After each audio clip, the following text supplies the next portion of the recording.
Sekarang ini Enceladus bulan es Saturnus dianggap sebagai salah satu tempat yang paling menjanjikan untuk mencari kehidupan di luar bumi. Para ilmuwan baru saja mendeteksi unsur terakhir dari 6 unsur yang dibutuhkan untuk terbentuknya kehidupan, yaitu fosfor. Unsur yang paling langka ini ditemukan di lautan Enceladus. Unsur langka ini membantu menyuburkan tanah di bumi, tapi kadar mineral ini di lautan tersembunyi di bulan yang jauh itu kemungkinan 100-1000 kali lebih tinggi dibanding di lautan bumi. Ini mungkin karena lautan di Enceladus kaya akan karbonat mirip dengan air soda, dan air soda ini kemungkinan melarutkan fosfat di dalam batuan di Enceladus. Penemuan baru ini juga menandakan kalau di bulan es Saturnus lainnya seperti Titan, airnya juga mungkin mengandung fosfor. Kenapa para ilmuwan sangat antusias dengan mineral ini? Itu karena fosfat, senyawa yang mengandung fosfor yang merupakan komponen penting bagi kehidupan di bumi. DNA, RNA, dan membran sel mengandung fosfor, tapi di antara 6 unsur yang dibutuhkan untuk kehidupan, yaitu karbon, hidrogen, nitrogen, oksigen, fosfor, dan belerang, fosfor menjadi yang paling jarang ditemukan. Pada tahun 2004, wahana Cassini memasuki debu dari cincin terluar kedua Saturnus yang disebut cincin E. Cincin ini terdiri dari butiran-butiran es yang dilontarkan Enceladus. Dan ketika mempelajari butiran-butiran es ini menggunakan Cosmic Dust Analyzer milik Cassini, para peneliti berhasil mendeteksi fosfor. Enceladus adalah bulan terbesar ke-6 Saturnus. Ukurannya tidak terlalu besar, hanya berdiameter 505 km. Ukurannya cukup kecil untuk muat di Arizona. Kita harus mencobanya nih sekali-sekali. Yang menarik, ketika wahana Cassini pertama kali tiba di Saturnus, para astronom menduga Enceladus hanyalah bola es yang membeku. Tapi kemudian, kejutan, para astronom melihat kumpulan partikel es dan uap air menyembur dari geyser di permukaan bulan ini. Jelas bahwa ada lautan luas di antara inti berbatu dan cangkang esnya. Para peneliti yang sama sebelumnya mendeteksi bahwa bulan Saturnus juga merupakan rumah bagi molekul organik yang kompleks. Awalnya para ilmuwan menduga fosfat bisa terperangkap di dalam inti batuan Enceladus dan benda langit serupa. Karena itu, hasil penelitian terbaru yang mengisyaratkan banyaknya fosfat di lautannya sangatlah mengejutkan. Para peneliti mengamati 305 butir es dari cincin es Saturnus dan mendapati 9 di antaranya mengandung fosfat. Hasil ini sangat jelas dan tidak diragukan. Ini sangat penting karena beberapa waktu lalu, fosfin, sebuah senyawa hidrogen dan fosfor, diyakini ada di awan Venus, tapi belum ada yang berhasil menemukan bukti untuk mendukung teori ini. Sedangkan di Enceladus, ini tidak ada perdebatan dan fosfat benar ada di sana. Para astronom menganggap Europa sebagai salah satu tempat paling menjanjikan di tata surya untuk mencari bentuk kehidupan baru. Hal ini karena Europa memiliki lautan air asin yang sangat luas dengan kedalaman 64 hingga 161 km. Iya, lautan ini tersembunyi di bawah lapisan es yang diperkirakan setebal 16-32 km. Tapi Europa masih berpotensi untuk dihuni. Para astronom menyatakan ada semburan air yang keluar dari celah-celah lapisan es dan melepaskan isi lautan bulan ini ke angkasa. Tentu saja akan sangat sulit bagi misi pencarian kehidupan untuk mengakses area sedalam itu. Sisi baiknya, para ilmuwan telah memiliki beberapa bukti adanya kolam yang jauh lebih dangkal yang mungkin berada lebih dekat dengan permukaan Europa. Kolam-kolam itu mungkin berada kurang dari 1,6 km di bawah es. Ada 2 hal menarik dari temuan ini. Pertama, ini memperkuat kemungkinan adanya kehidupan di Europa, dan kedua, jika memang benar, ini akan mempermudah misi-misi di masa depan untuk menemukan kehidupan jika memang ada. Selanjutnya ada Titan, bulan terbesar Saturnus. Ukurannya lebih kecil dan gravitasinya lebih lemah dari bumi, tapi ia masih mengingatkan kita pada planet kita. Seperti halnya di bumi, nitrogen mendominasi atmosfernya. Titan adalah satu-satunya tempat di tata surya yang juga memiliki danau dan sungai. Badan-badan air ini tersusun dari hidrokarbon, metana, dan etana. Ada juga lautan air di bawah permukaan. Tapi letaknya sangat dalam dan belum ada yang tahu apakah lautan ini bersentuhan dengan sesuatu dari permukaan. Jika iya, air di lautan ini bisa menjadi penyokong kehidupan setelah bercampur dengan unsur kimia yang kompleks di permukaan.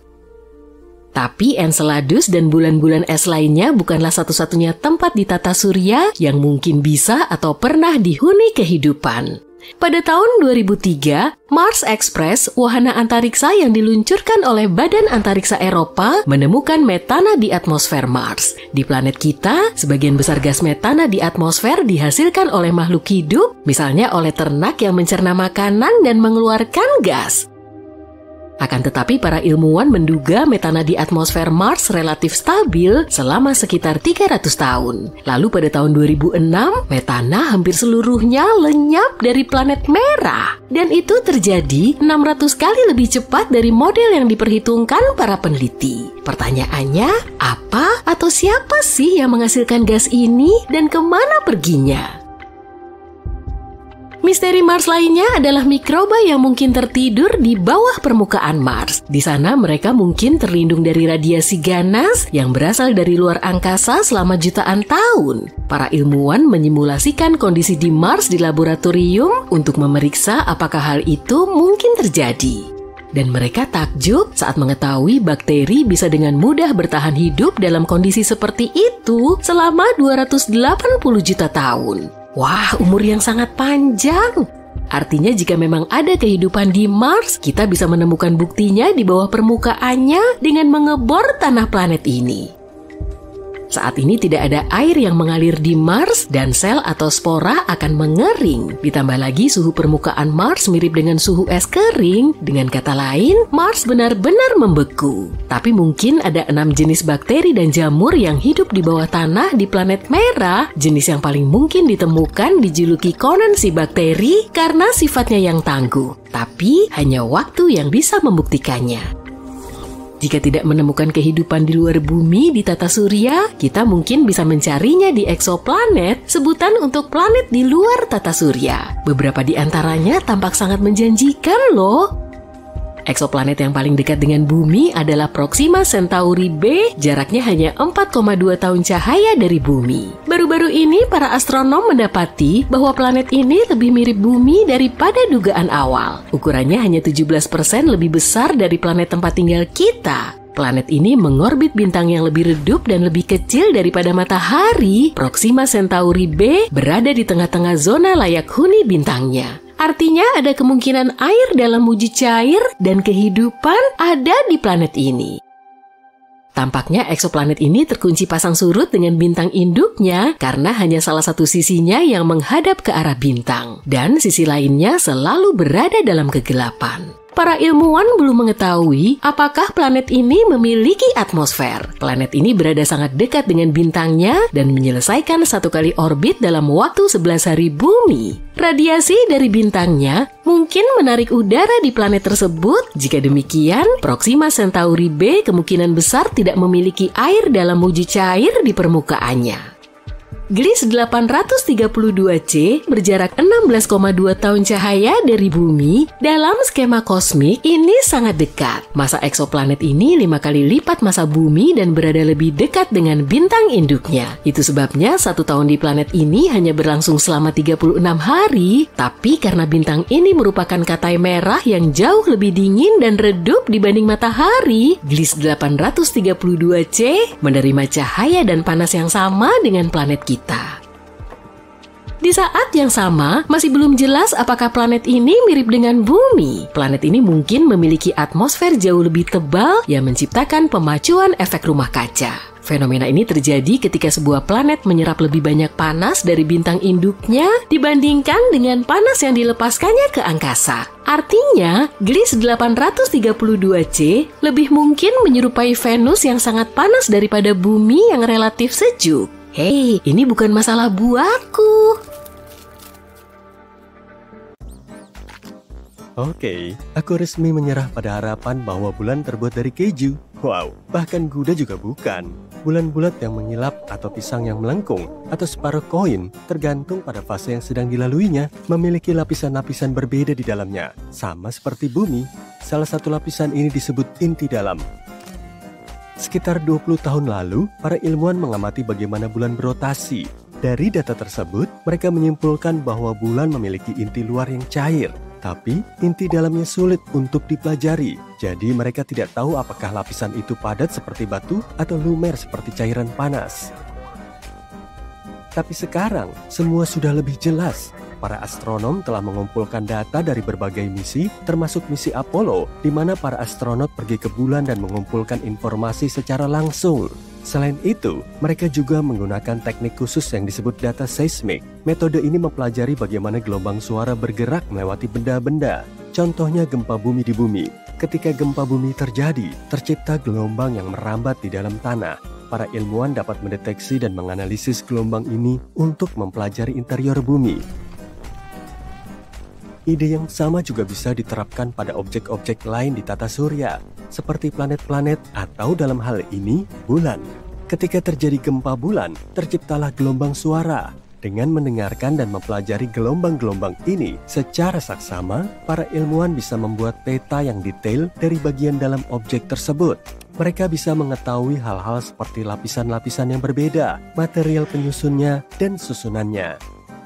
Untuk memeriksa bagian dalam bulan, para ilmuwan juga menggunakan metode yang disebut laser ranging.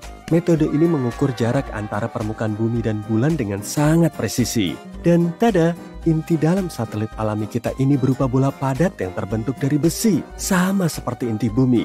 Diameternya sekitar 500 km atau hampir 15% ukuran bulan. Para peneliti juga menemukan bukti yang mendukung teori bahwa lapisan di antara permukaan dan inti bulan yang disebut mantel bergerak-gerak ketika bulan berevolusi seiring waktu. Pergerakan ini disebut pembalikan mantel bulan, dan ini bisa menjelaskan kenapa ditemukan unsur-unsur yang kaya akan besi di permukaan bulan. Material mantel terbawa ke atas, sementara batuan vulkanik tetap berada di kerak bulan. Sebagian material di batuan ini terlalu padat, sehingga akhirnya tenggelam kembali ke dalam materi kerak yang lebih ringan, hingga ke batas inti mantel. Ini seperti sebuah siklus di mana material mantel bulan naik selama aktivitas vulkanik, membawa elemen-elemen yang kaya akan besi ke permukaan, lalu tenggelam kembali ke bawah. Ada misteri lain yang coba dipecahkan oleh para ilmuwan, yaitu penyebab medan magnet bulan melemah dan nyaris menghilang seiring waktu. Tampaknya, setelah kita tahu tentang inti besi dan pembalikan mantel global, kita mungkin akan mendapatkan lebih banyak jawaban tentang medan magnet bulan. Dengan mengetahui seperti apa inti dalamnya, kita bisa lebih memahami sejarah bulan dan juga seluruh tata surya. Salah satu teori yang diterima secara luas tentang asal-usul bulan menyebutkan terjadinya tabrakan dahsyat antara bumi pada masa-masa awal pembentukannya dengan objek misterius lain di tata surya. Teori ini disebut teori tubrukan besar. Tubrukan ini begitu kuat hingga mengoyak sepotong bagian bumi yang masih cair dan primitif. Tidak terlalu besar dibanding yang tersisa. Kalau kalian menaruh koin nikel AS di samping kacang ercis, kalian akan tahu seberapa besar planet kita dibanding bulan. Potongan ini kemudian terlempar ke orbit mengelilingi planet kita, dan ini mungkin terjadi sekitar 95 juta tahun setelah tata surya terbentuk. Objek yang bertabrakan dengan bumi bisa jadi bermasa sekitar 10% masa planet kita dan kira-kira seukuran Mars. Ini masuk akal karena bumi dan bulan memiliki komposisi yang mirip. Tentu saja, ada gagasan lain tentang proses terbentuknya bulan. Ada yang mengatakan gaya gravitasi planet kita yang menariknya. Artinya, bulan dulunya hanyalah sebuah objek yang melintas biasa ketika tiba-tiba terseret dan tertarik ke orbit bumi. Bahkan ada hipotesis yang mengatakan bumi mencuri bulan dari Venus. Kalau begitu, bulan tidak perlu mengeluh karena pemandangannya jauh lebih bagus di sini. Jadi ya, bulan dan bumi memang mirip dalam hal batuan dan mineral, tapi bulan tidak memiliki atmosfer yang sama seperti bumi. Atmosfernya tipis dan terdiri dari gas-gas aneh seperti kalium dan natrium yang tidak ditemukan di atmosfer Mars, Venus maupun bumi. Dan bebatuan di bulan tidak mengandung air, tapi bukan berarti tidak ada air sama sekali di sana. Dulu, pada abad ke-17, para astronom melihat bintik-bintik gelap yang besar di permukaan bulan. Salah satu astronom berpikir bintik-bintik itu tampak seperti lautan, sehingga ia menamainya Maria, yang berarti lautan dalam bahasa Latin. Para astronom lain juga membuat peta bulan, dan mereka menggunakan istilah Maria untuk menggambarkan bintik-bintik gelap tersebut. Sebagai contoh, Mare Tranquillitatis diterjemahkan menjadi Laut Ketentraman yang merupakan tempat pendaratan Apollo 11. Tapi tampaknya bintik-bintik gelap itu bukanlah lautan. Itu adalah dataran yang terbentuk dari lava yang mengeras di masa lalu. Letusan-letusan gunung berapi meninggalkan area yang halus dan datar yang disebut dataran basal. Pada akhir tahun 1800-an, seorang pengamat langit mempelajari bulan dan mendapati bulan tidak memiliki atmosfer. Tanpa atmosfer, tidak ada awan dan udara yang bisa mencegah air menguap. Jadi para ilmuwan menduga air yang ada di bulan akan langsung lenyap begitu saja. Mereka yakin bulan benar-benar kering. Tapi pada tahun 1961, seorang fisikawan punya pendapat berbeda. Ia mengatakan mungkin saja ada air di bulan di area khusus yang disebut wilayah kegelapan abadi. Ini adalah area di bulan yang tidak disinari matahari, jadi selalu gelap sepanjang waktu. Karena itu, air dalam wujud es bisa saja ada di area gelap ini karena di sana sangat dingin dan es tidak akan menguap. Tapi, saat para astronot dari misi Apollo pergi ke bulan, mereka membawa pulang sampel tanah dan para ilmuwan tidak menemukan tanda-tanda air di dalamnya. Jadi, semua orang kembali berpikir bahwa bulan sepenuhnya kering. Pada tahun 90-an, NASA fokus pada kawah-kawah kegelapan dan menemukan hidrogen dengan konsentrasi tinggi yang berarti ada es di kutub-kutub bulan. Mereka masih belum yakin, jadi mereka terus menggali dan setelah beberapa waktu menemukan hidrogen yang terperangkap di dalam butiran-butiran kecil kaca vulkanik. Saat ini tidak ada gunung berapi aktif di bulan, artinya air mungkin ada di bulan saat gunung-gunung berapi itu meletus dahulu kala. Ditambah lagi, mungkin ada lebih banyak air di masa-masa awal bulan. Pada tahun 2020, misi Sofia NASA menunjukkan apa yang sudah lama kita cari-cari, bahwa memang ada air di bulan. Ternyata, air itu tersembunyi di dalam butiran debu bulan atau menempel di permukaan di area bulan yang disinari matahari.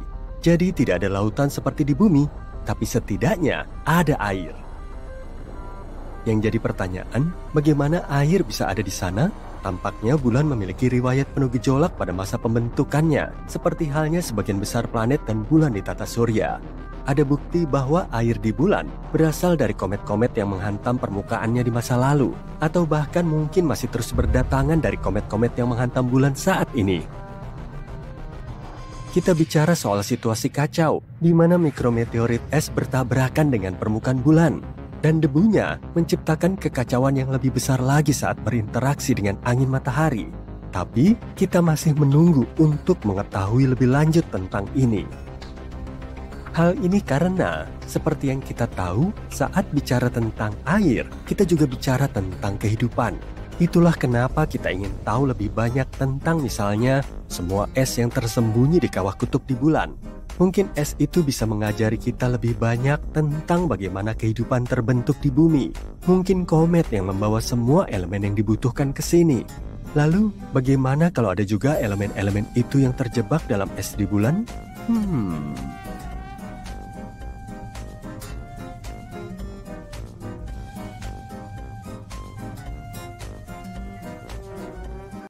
Kadang, waktu memandang bulan, kamu melihat wajah yang lagi senyum sama kamu dari permukaannya. Pastinya ini cuma ilusi, tapi bukan cuma kamu yang melihatnya. Hal ini disebabkan permukaan bulan yang terbentuk oleh semacam laut dan dataran tinggi.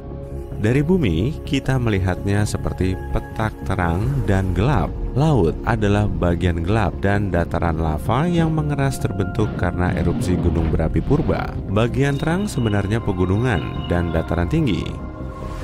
Dan orang di seluruh dunia melihat petak bulan ini kayak wajah yang lagi senyum atau bahkan bentuk lain. Otak kita cenderung memainkan sesuatu yang punya ciri ini. Fenomena ini disebut pareidolia. Pareidolia adalah fenomena saat kamu melihat wajah dan bentuk yang gak asing, meskipun sebenarnya gak ada. Sama kayak kamu bisa melihat wajah di roti atau bentuk lain waktu lagi ngelihat awan.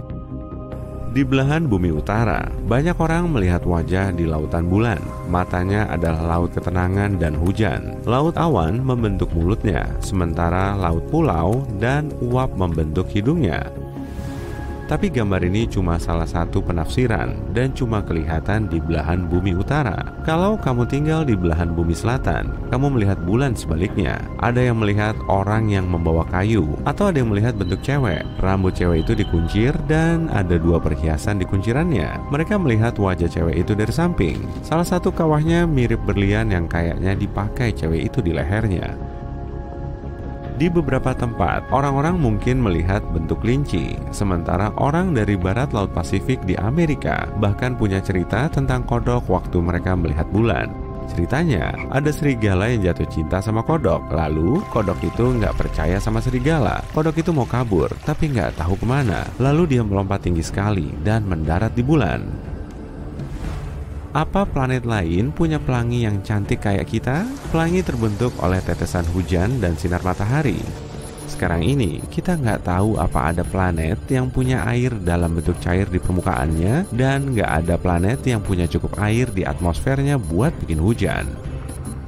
Tapi, tetesan cairan lain bisa membiaskan cahaya dari matahari dan menyebarkannya jadi berbagai warna. Titan adalah salah satu satelit Saturnus. Atmosfer di sana penuh tetesan cairan metana yang bisa membentuk hujan. Atmosfer di Titan samar banget, artinya jarang ada cahaya matahari langsung. Tapi bukan mustahil kelak kita bisa melihat pelangi metana. Kalau emang ada, bentuknya sama kayak pelangi di bumi, tapi akan lebih lebar karena pembiasan oleh metana beda sama air.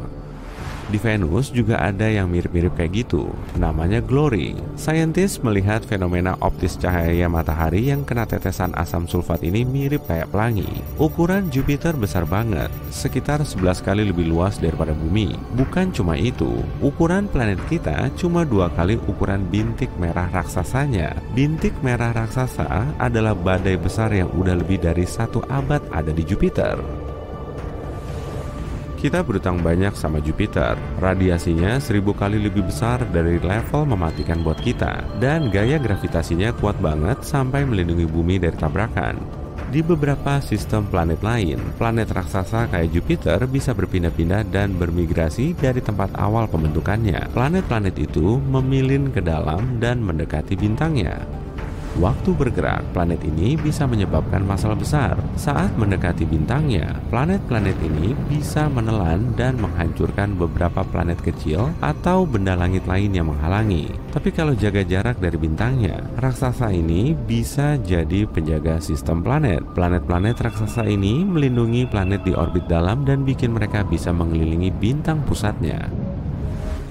Jupiter dijuluki vakum cleanernya tata surya karena bisa melahap komet atau asteroid yang mendekat. Jupiter juga bisa mengubah orbit komet dan asteroid dan mengusirnya biar nggak kembali dalam waktu lama. Dengan begitu, Jupiter melindungi planet-planet dalam meskipun kadang nggak sengaja malah bikin asteroid atau komet menuju planet dalam, sehingga menyebabkan tabrakan seperti yang bikin dinosaurus punah 65 juta tahun lalu.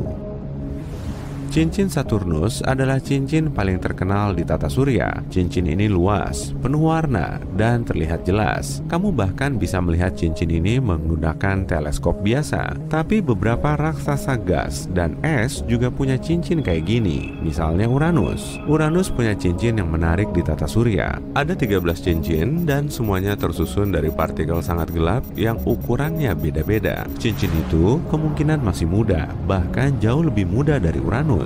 Satu teori menyebutkan tabrakan kecepatan tinggi bikin satu atau lebih satelitnya rusak. Mungkin cincin ini terbentuk dari materi itu. Ada lebih banyak partikel puing, tapi cuma sebagian yang selamat dan kini membentuk zona stabil di sekitar Uranus yang dikenal sebagai cincin.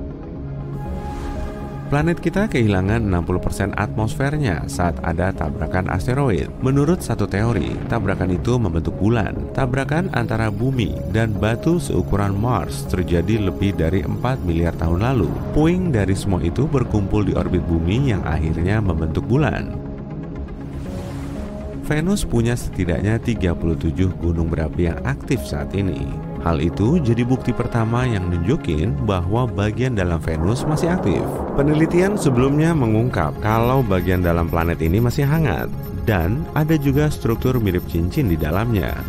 Kolom materi super panas di dalam Venus naik melewati lapisan mantel, dan seperti itulah pembentukan struktur ini. Mirip pembentukan area gunung berapi di Kepulauan Hawaii. Tapi saintis mikir itu cuma akibat aktivitas purba. Mereka meyakini kalau Venus udah cukup dingin dan aktivitas geologis di dalam planet itu udah melambat dengan pengerasan kerak sampai materi hangat dari dalam Venus nggak bisa muncul ke permukaan.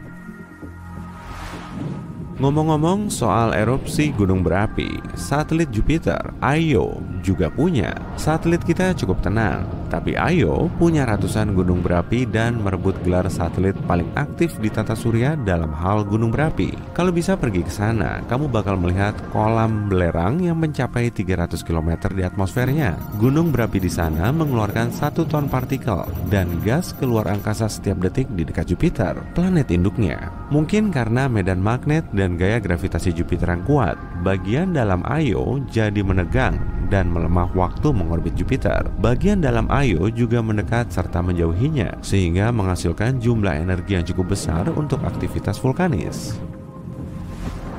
Ada miliaran komet di tata surya, kebanyakan ada di awan Oort dan sabuk Kuiper. Umumnya, komet tersusun dari batu dan es, setidaknya sampai mendekati matahari. Lalu bagian luarnya berubah jadi awan debu dan gas. Makanya, komet punya ekor khas. Permukaan unik Pluto terdiri dari kubah, puncak, dan palung yang mungkin terbentuk karena banyaknya gunung berapi es besar.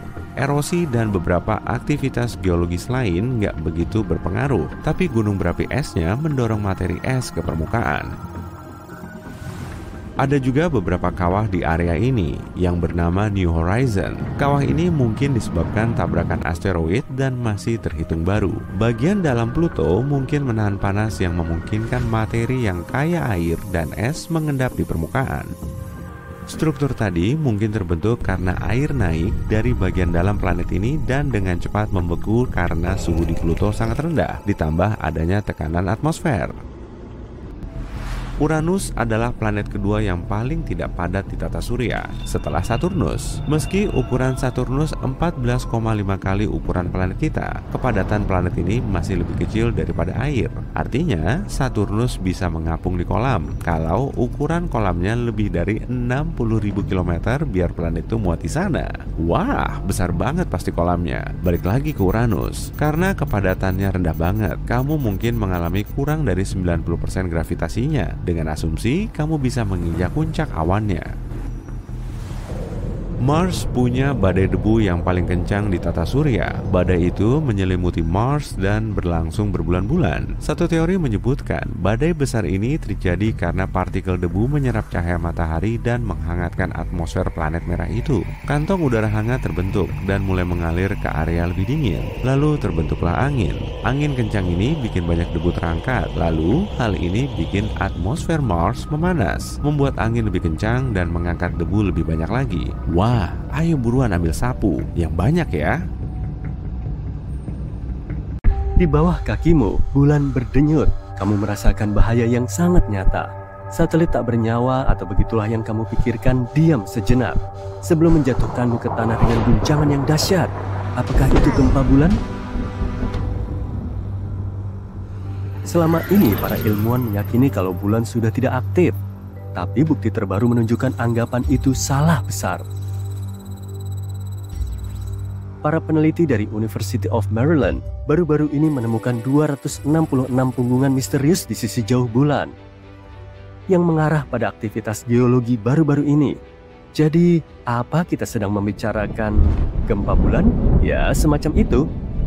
Punggungan ini terletak di area vulkanik yang terbentuk 3,2 hingga 3,6 miliar tahun lalu, tapi tampak jauh lebih muda dari yang diperkirakan. Biasanya ditemukan dalam kelompok yang terdiri dari 10 hingga 40. Dan seringkali berada di area di mana struktur permukaan bulan lebih lemah. Nah, ketika astronom mengatakan baru-baru ini, jangan diartikan secara harfiah. Yang dimaksud bukan tahun lalu atau bahkan 1 dekade terakhir. Sebagian besar model yang dibuat ilmuwan menunjukkan aktivitas geologi bulan berakhir 2,5 hingga 3 miliar tahun lalu. Tapi informasi baru mengisyaratkan kemungkinan bahwa formasi-formasi ini sudah aktif dalam 1 miliar tahun terakhir. Sebagian punggungan yang lebih kecil tampaknya terbentuk sekitar 200 juta tahun lalu, dan itu masih tergolong muda dalam skala waktu bulan. Artinya bulan mungkin masih mengalami perubahan geologi hingga saat ini. Penemuan-penemuan ini agak menentang pemahaman kita tentang sejarah dan evolusi bulan. Tapi bagaimana para ilmuwan sampai pada kesimpulan ini?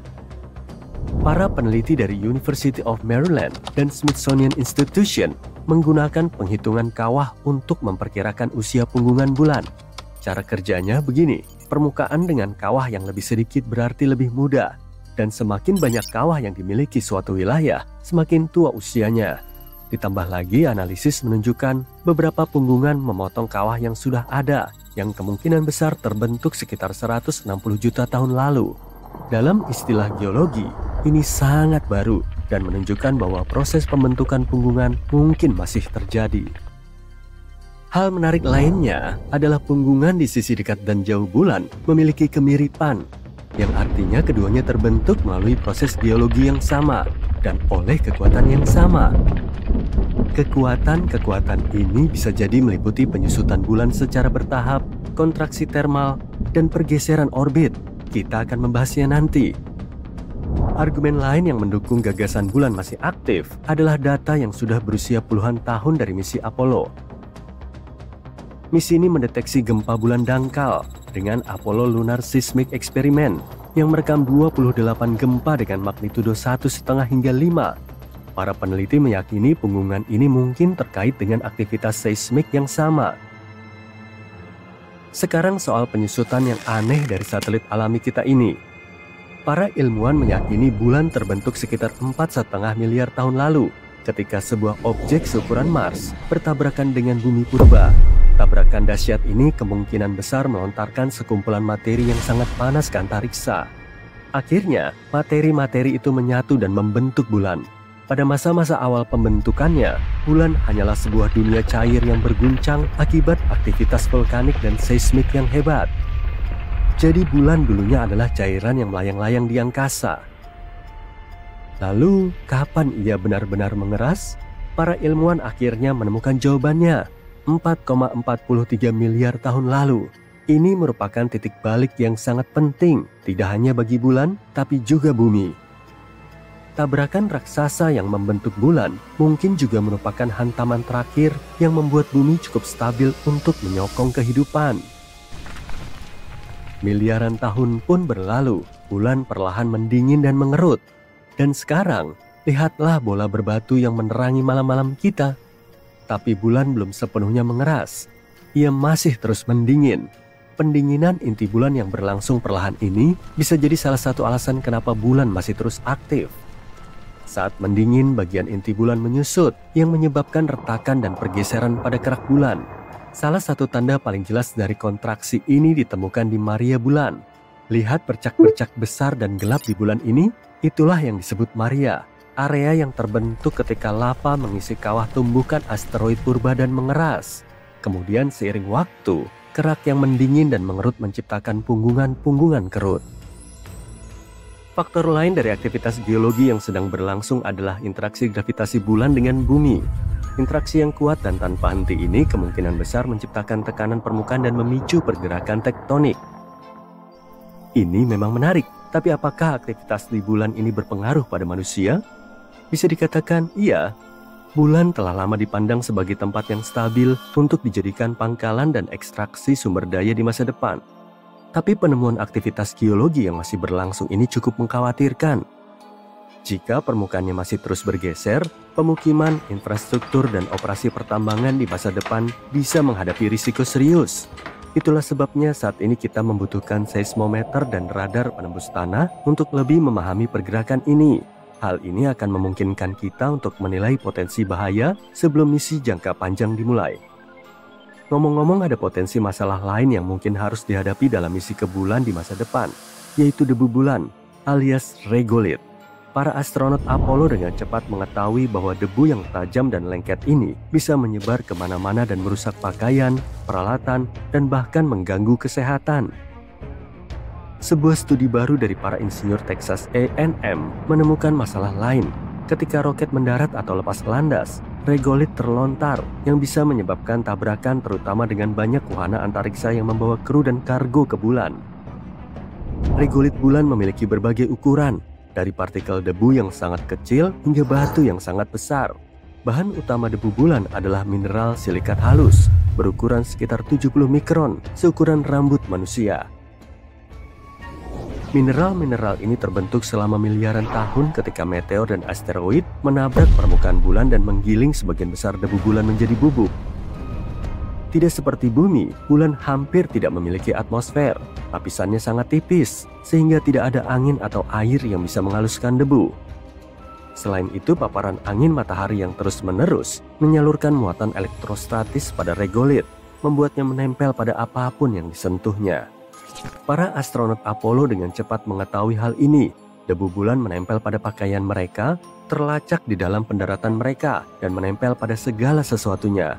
Lebih buruk lagi, debu ini membahayakan kesehatan, menyebabkan iritasi mata dan masalah pernapasan di dalam wahana antariksa. Tapi sepertinya ini juga menjadi masalah bagi kita di masa depan. Masalah yang jauh lebih penting adalah menemukan air untuk mendukung misi di masa depan, dan Tiongkok akan mengurusnya. Tiongkok sedang bersiap menjalankan misi besar untuk mencari es tersembunyi di bulan. Sebagai bagian dari misi Chang'e 7 pada tahun 2026, sebuah robot terbang akan menjelajahi kawah-kawah di kutub selatan bulan, tempat es mungkin terperangkap. Jika berhasil menemukannya, ini bisa menjadi terobosan besar untuk misi-misi ke bulan di masa depan. Para astronot akan memiliki sumber air dan bahkan bahan bakar untuk perjalanan luar angkasa. Misi ini merupakan langkah penting dalam rencana Tiongkok untuk mendaratkan astronot di bulan dalam 5 tahun ke depan.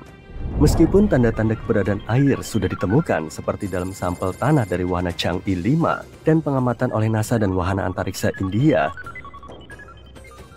para ilmuwan percaya endapan es yang dalam adalah kunci untuk mendukung misi masa depan.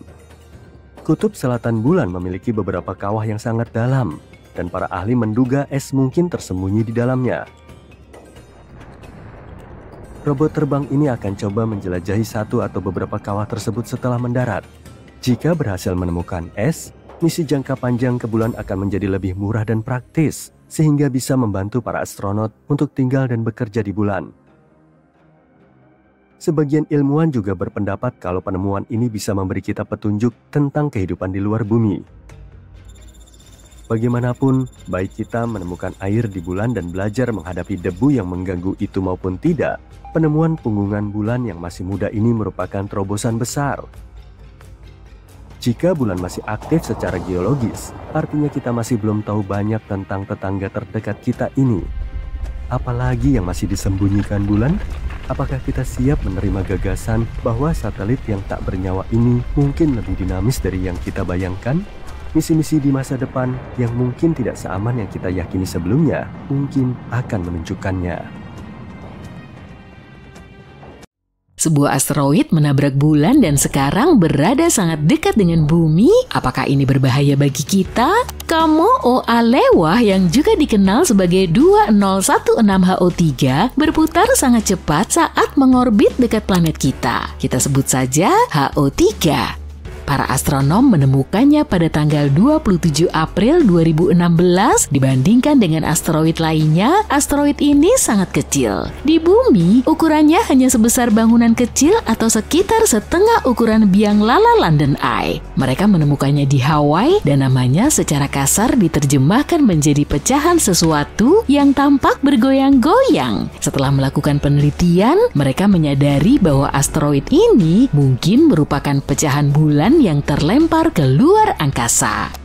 Ada bagian bulan yang disebut kawah Giordano Bruno yang dinamai sesuai nama seorang filsuf Italia, orang yang harus membayar mahal untuk ide-idenya. Kalau kamu melihatnya dari luar angkasa, Giordano Bruno terlihat menonjol karena dikelilingi oleh beberapa sinar material. Sinar-sinar itu sangat besar, membentang lebih dari 150 km dan masih terang, artinya sebuah ledakan besar pernah terjadi di sana. Ada sebuah cerita menarik tentang hal ini. Pada tahun 1178, 5 orang biarawan sedang melakukan perjalanan di Canterbury, Inggris. Tiba-tiba mereka melihat sesuatu yang aneh terjadi di bulan. Mereka mengatakan bulan tampak seperti terbelah dengan api dan percikan api. Kemudian ada kegelapan yang menyebar ke seluruh permukaan bulan. Pada abad ke-20, para ilmuwan menemukan catatan-catatan ini dan mengira para biarawan ini melihat pembentukan kawah Giordano Bruno. Tapi ternyata kawah itu berusia sekitar 4 juta tahun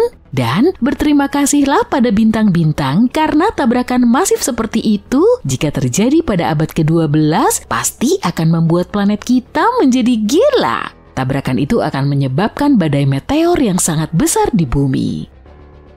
Bagaimanapun juga, HO3 kemungkinan besar merupakan potongan bulan yang terpotong saat tabrakan 4 juta tahun lalu. Untungnya kita tidak perlu panik ketika para astronom menemukan potongan bulan yang tiba-tiba ini, mereka segera melacak orbitnya. Ternyata benda itu tidak akan bertabrakan dengan kita dalam waktu dekat. Bulan ini akan menjadi satelit semu kita setidaknya selama 300 tahun lagi. Artinya ia akan mengikuti jalur edar matahari yang membuatnya tetap dekat dengan bumi tanpa bertabrakan.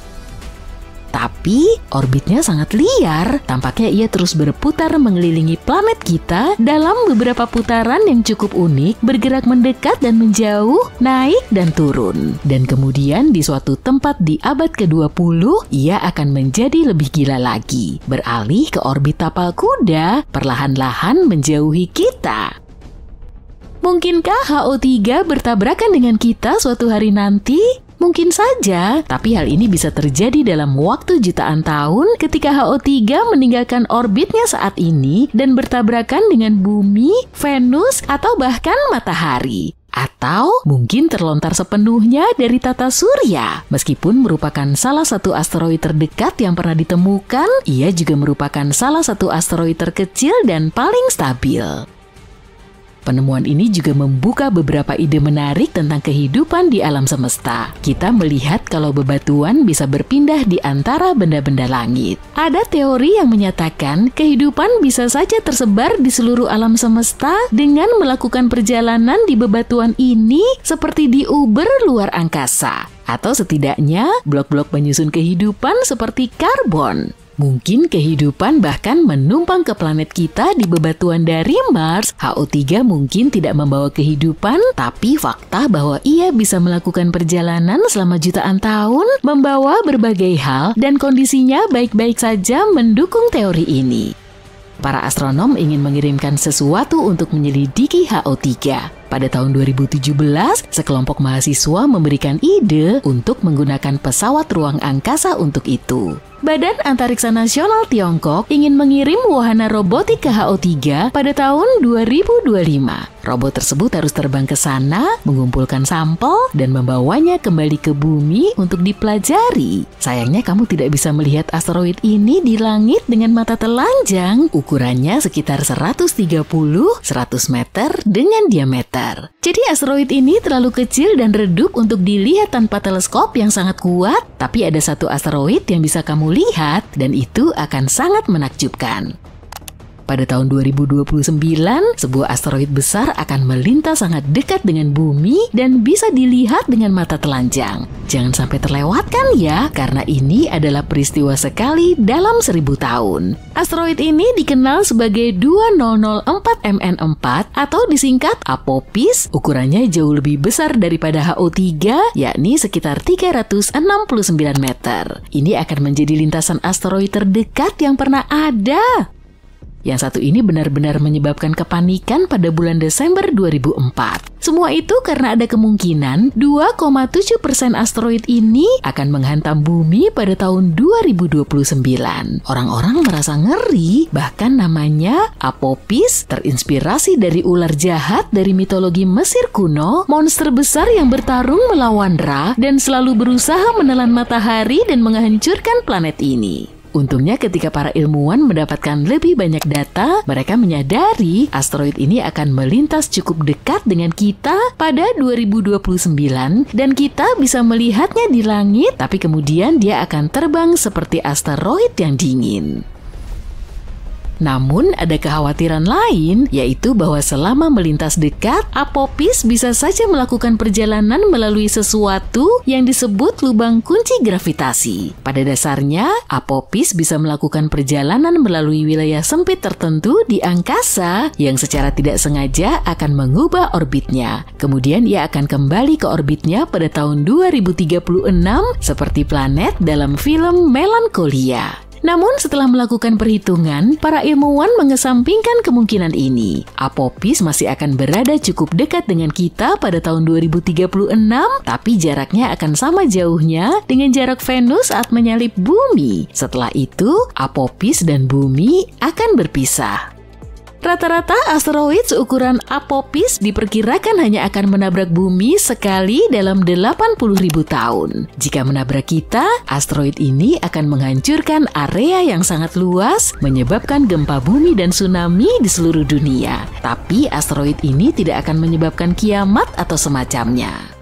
Kamu hanya bisa melihat Apopis dari Eropa, Afrika, dan Asia Barat. Jadi jika ingin melihatnya, kamu mungkin perlu melakukan perjalanan dan asteroid ini akan tampak seperti bintang yang bergerak cepat di langit malam, bersinar cukup terang sehingga bisa dilihat tanpa peralatan khusus. Asteroid ini akan mudah terlihat di malam hari meskipun lampu-lampu kota akan menyulitkannya untuk dilihat. Sekarang, bisakah kamu bayangkan bahwa mereka bukan satu-satunya yang berada di dekatnya? Baik HO3 maupun Apopis merupakan bagian dari apa yang disebut sebagai asteroid orbit Apollo. Asteroid-asteroid ini memiliki orbit yang mengelilingi bumi, sekelompok asteroid yang berbahaya karena melintasi orbit bumi, mereka berpotensi untuk mendekati atau bahkan bertabrakan dengan planet kita. Asteroid pertama dari kelompok ini yang ditemukan adalah 1862 Apollo yang dinamai sesuai dengan nama dewa matahari dalam bahasa Yunani. Asteroid ini pertama kali ditemukan pada tahun 1862 dan kelompok ini dinamai sesuai namanya. Yang satu ini bahkan lebih besar lagi, ukurannya hampir 1,6 km. Bahkan saking besarnya, ia memiliki bulannya sendiri yang kecil. Apollo tidak hanya melintasi orbit bumi, tapi juga melintasi Venus dan Mars. Fakta menarik, meskipun ini adalah yang pertama dari jenisnya, ia secara tidak sengaja hilang dari pandangan teleskop selama lebih dari 40 tahun. Jadi para ilmuwan berpikir, ya udahlah, kita hitung aja apa saja yang bisa kita lihat. Ketika Apollo ditemukan kembali pada tahun 1973, ia bukanlah asteroid pertama yang masuk dalam daftar dan memiliki angka yang besar di belakang namanya. Apollo akan terbang di dekat kita selama ratusan tahun ke depan. Pada tahun 2075, ia akan berada di sekitar Venus, tapi ia juga akan melintas di dekat kita. Bagaimanapun, kita tidak perlu khawatir karena para astronom akan terus memantaunya. Jika kita berada dalam bahaya, kita pasti akan tahu. Agar sebuah asteroid bisa benar-benar menghancurkan kehidupan di planet kita, diameternya harus lebih besar dari 9,7 km. Seperti asteroid yang membantu memusnahkan dinosaurus 66 juta tahun lalu. Tapi asteroid-asteroid ini sangat langka dan kita mungkin sudah tinggal di planet lain saat mereka tiba di bumi. Proyek eksplorasi bulan kita dimulai pada tahun 1969. Ada beberapa masalah di sepanjang perjalanannya, tapi para astronom yakin kita akan segera kembali ke sana dengan pengetahuan dan teknologi yang lebih baik. Namun, ada sebuah trik berusia 800 tahun yang mungkin akan jauh lebih berguna daripada teknologi GPS modern dan roket-roket canggih. Ini disebut bola Fibonacci. Beberapa ilmuwan di sebuah universitas di Hungaria menemukan ide ini saat mempelajari bulan. Mereka percaya ini mungkin berguna untuk lebih memahami bagaimana bulan berputar dan sedikit memampat saat mengelilingi bumi. Kamu mungkin berpikir kalau planet kita dan satelitnya adalah bola kecil yang melayang-layang di angkasa. Itu tidak benar. Mereka sebenarnya seperti bola sepak yang agak kempes karena gravitasi, rotasi, dan pasang surut. Teknologi GPS yang kita gunakan di bumi sudah disesuaikan dengan proporsi bola yang kurang sempurna ini. Ingat, planet kita agak gepeng di bagian kutubnya. Jika ingin membuat sistem peta untuk bulan, kita harus melakukan hal yang sama untuk bentuknya, yang disebut selenoid atau yang oleh para ilmuwan disebut sebagai bentuk bumi versi bulan. Karena bulan tidak terlalu mampat dibanding bumi, para ilmuwan mengambil jalan pintas hingga saat ini. Mereka melihat satelit kita ini sebagai bentuk bola sederhana. Namun dengan adanya proyek-proyek baru dalam beberapa dekade ke depan dan bahkan beberapa perjalanan menarik yang mungkin akan kita lakukan di bulan, kita harus lebih teliti. Para ilmuwan kini yakin kita harus mendapatkan data yang nyata dan mulai menggambar bulan secara akurat.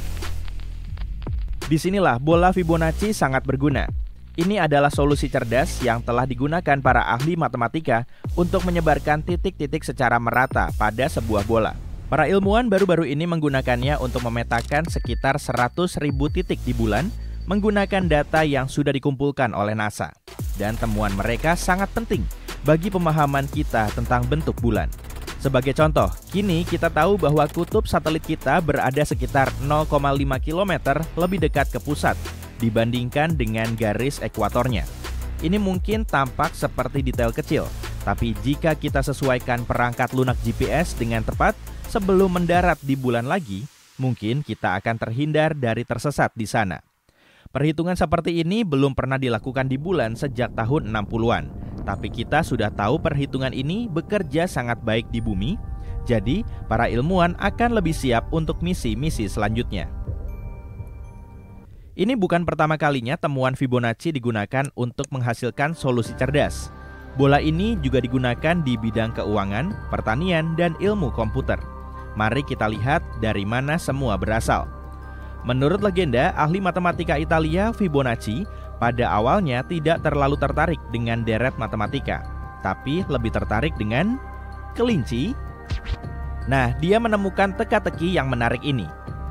Apa yang terjadi jika kita menempatkan sepasang kelinci dalam ruang tertentu selama setahun? Dia juga menetapkan beberapa aturan teoritis.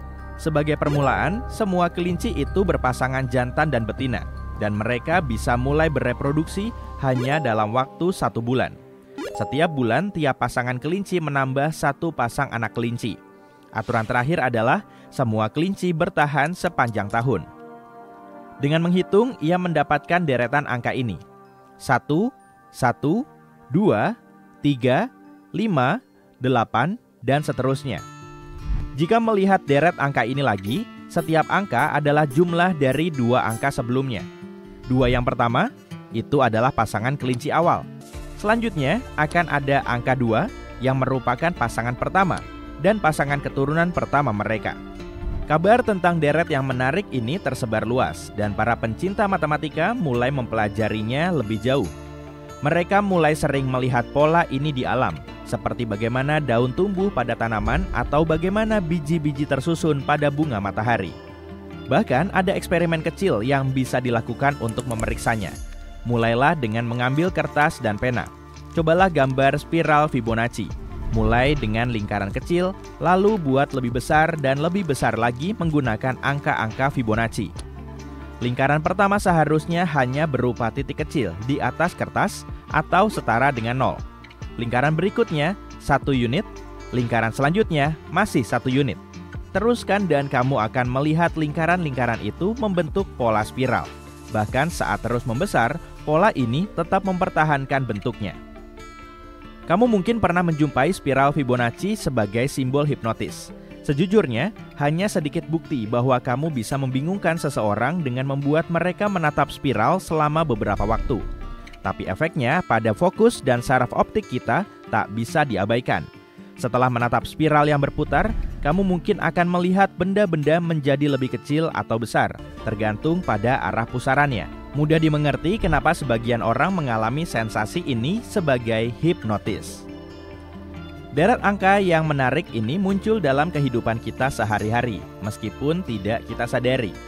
Deret ini juga dapat digunakan dalam hal yang lebih praktis, seperti mengubah mil menjadi kilometer. Mari kita lihat deret ini. 1, 2, 3, 5, 8, 13. Pilihlah 2 angka yang berdampingan. Katakanlah 13 dan 21. Cobalah hitung dan kamu akan menyadari bahwa 13 mil adalah sekitar 21 km. Begitu juga dengan 34 dan 55. Musik dan matematika mungkin terlihat tidak berhubungan, tapi jika kita bertanya kepada Mozart, dia mungkin tidak setuju. Tampaknya dia sangat menyukai angka-angka sejak awal karirnya. Dia senang menemukan pola angka yang keren dalam musik, layaknya pesan tersembunyi. Saudarinya sendiri bahkan ingat dia menuliskan angka sepanjang waktu, bahkan di sisi partiturnya. Beberapa ahli percaya ia mungkin memakai angka Fibonacci.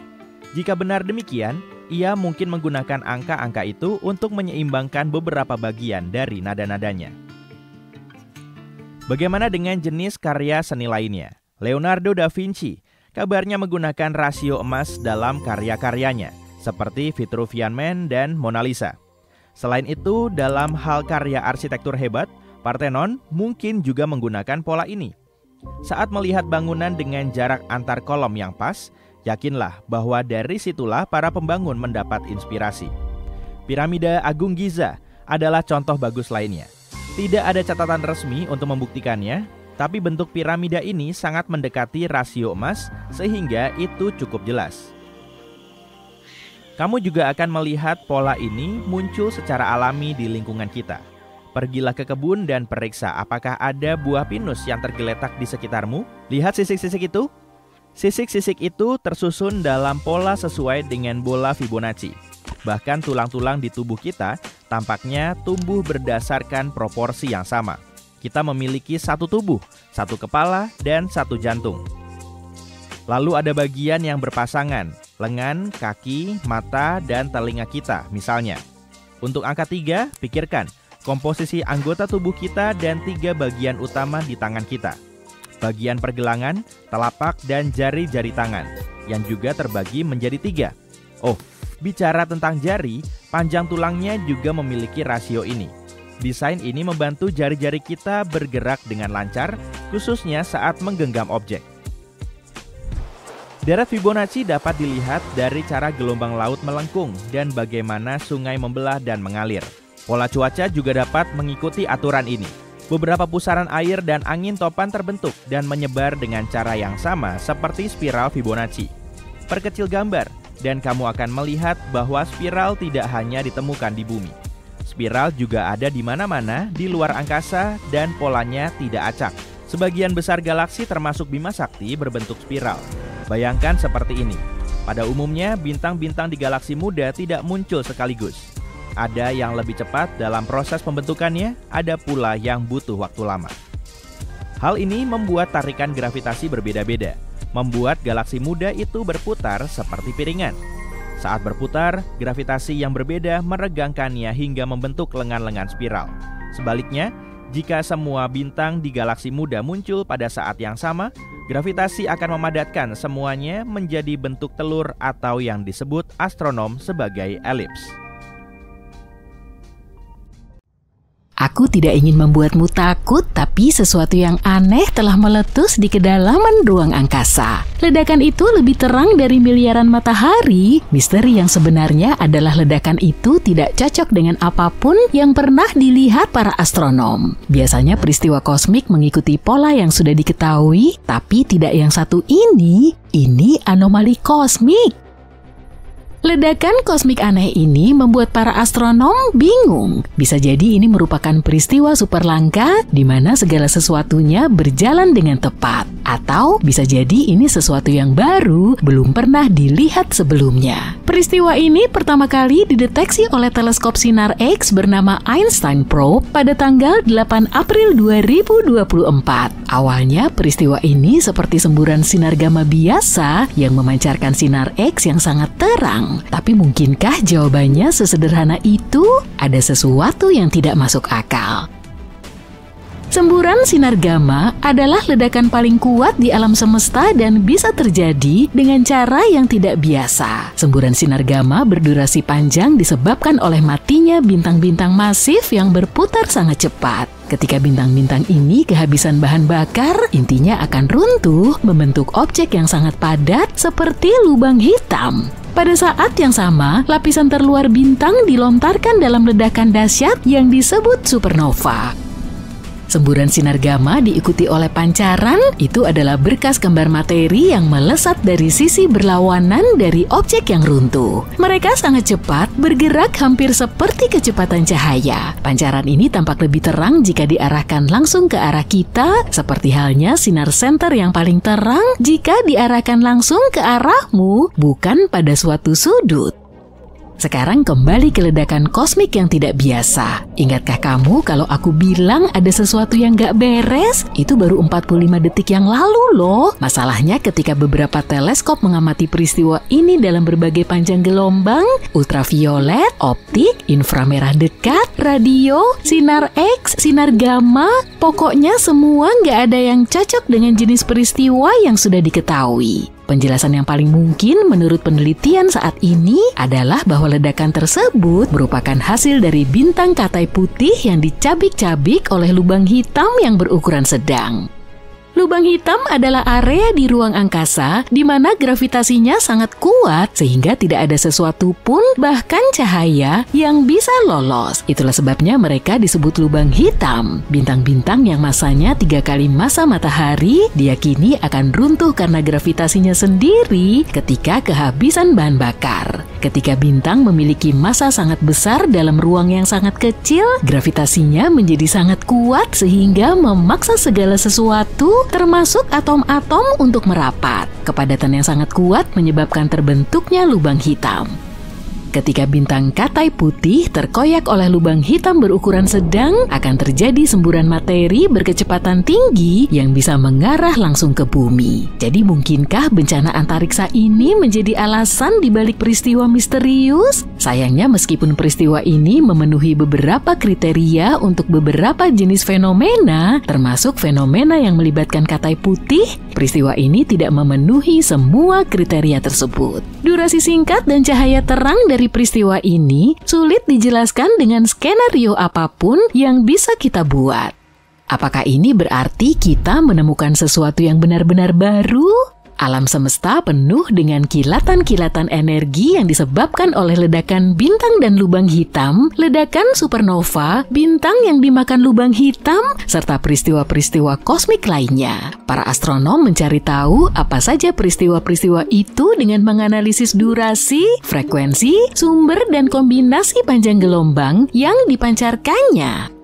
Di sini aku perlu menyampaikan beberapa kata tentang instrumen yang menemukan anomali ruang angkasa ini. Einstein Probe adalah proyek teleskop ruang angkasa sinar X yang dipimpin oleh Akademi Ilmu Pengetahuan Tiongkok bekerja sama dengan Badan Antariksa Eropa dan Institut Max Planck untuk fisika luar angkasa. Proyek ini bertujuan untuk mempelajari peristiwa-peristiwa ruang angkasa berenergi tinggi dari waktu ke waktu. Tujuan utamanya adalah menemukan lubang hitam tidak aktif dan mencari tahu cara materi jatuh ke dalamnya dengan melihat suar sinar X yang dihasilkan oleh peristiwa ruang angkasa yang terjadi tiba-tiba. Einstein Probe juga berharap bisa menangkap sinyal elektromagnetik peristiwa yang menyebabkan gelombang gravitasi seperti ketika bintang neutron bergabung. Teleskop ini mengawasi seluruh langit untuk menemukan semua jenis ledakan ruang angkasa dan melacak sumber sinar X yang sudah diketahui.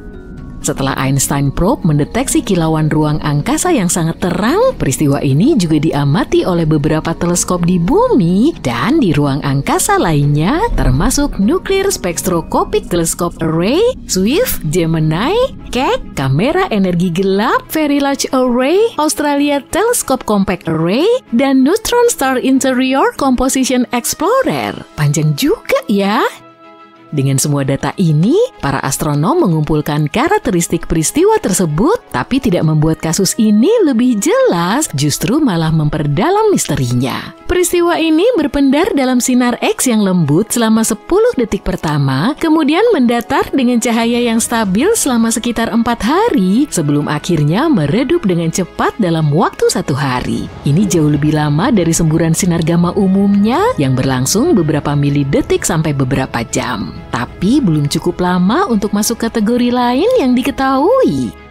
Kecerahan peristiwa tersebut dalam sinar X juga tidak biasa, terlalu terang untuk beberapa jenis fenomena, tapi tidak cukup terang untuk fenomena lainnya. Bagian yang paling membingungkan adalah bahwa Very Large Array tidak mendeteksi adanya emisi radio dari sumbernya saat diamati 11 hari, 158 hari, dan 258 hari setelah suar awal.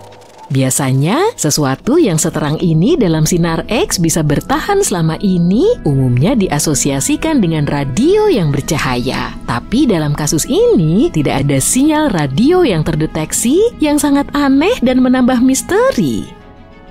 Para astronom tidak menyerah dan mempertimbangkan beberapa kemungkinan lain seperti transien optik biru cepat atau FBOT. Ini adalah kelas ledakan baru yang melepaskan sejumlah besar energi dan melontarkan materi ke ruang angkasa dengan kecepatan sangat tinggi. Ledakan ini sangat kuat sehingga satu FBOT bisa jadi 10 kali lebih kuat daripada supernova biasa. Transien optik biru cepat memang tampak seperti ledakan supernova, tapi jauh lebih cepat. Supernova ini menyala dan memudar jauh lebih cepat daripada supernova biasa. Supernova ini juga jauh lebih panas sehingga cahayanya tampak lebih biru dibandingkan supernova lainnya. Karena ledakan ini terjadi begitu cepat, sulit untuk mengetahui penyebabnya. Pada bulan Januari 2019, para astronom mengerucutkan penyebabnya menjadi 2, lubang hitam yang melahap bintang katai putih atau jenis supernova langka yang mengarah pada pembentukan bintang neutron atau lubang hitam.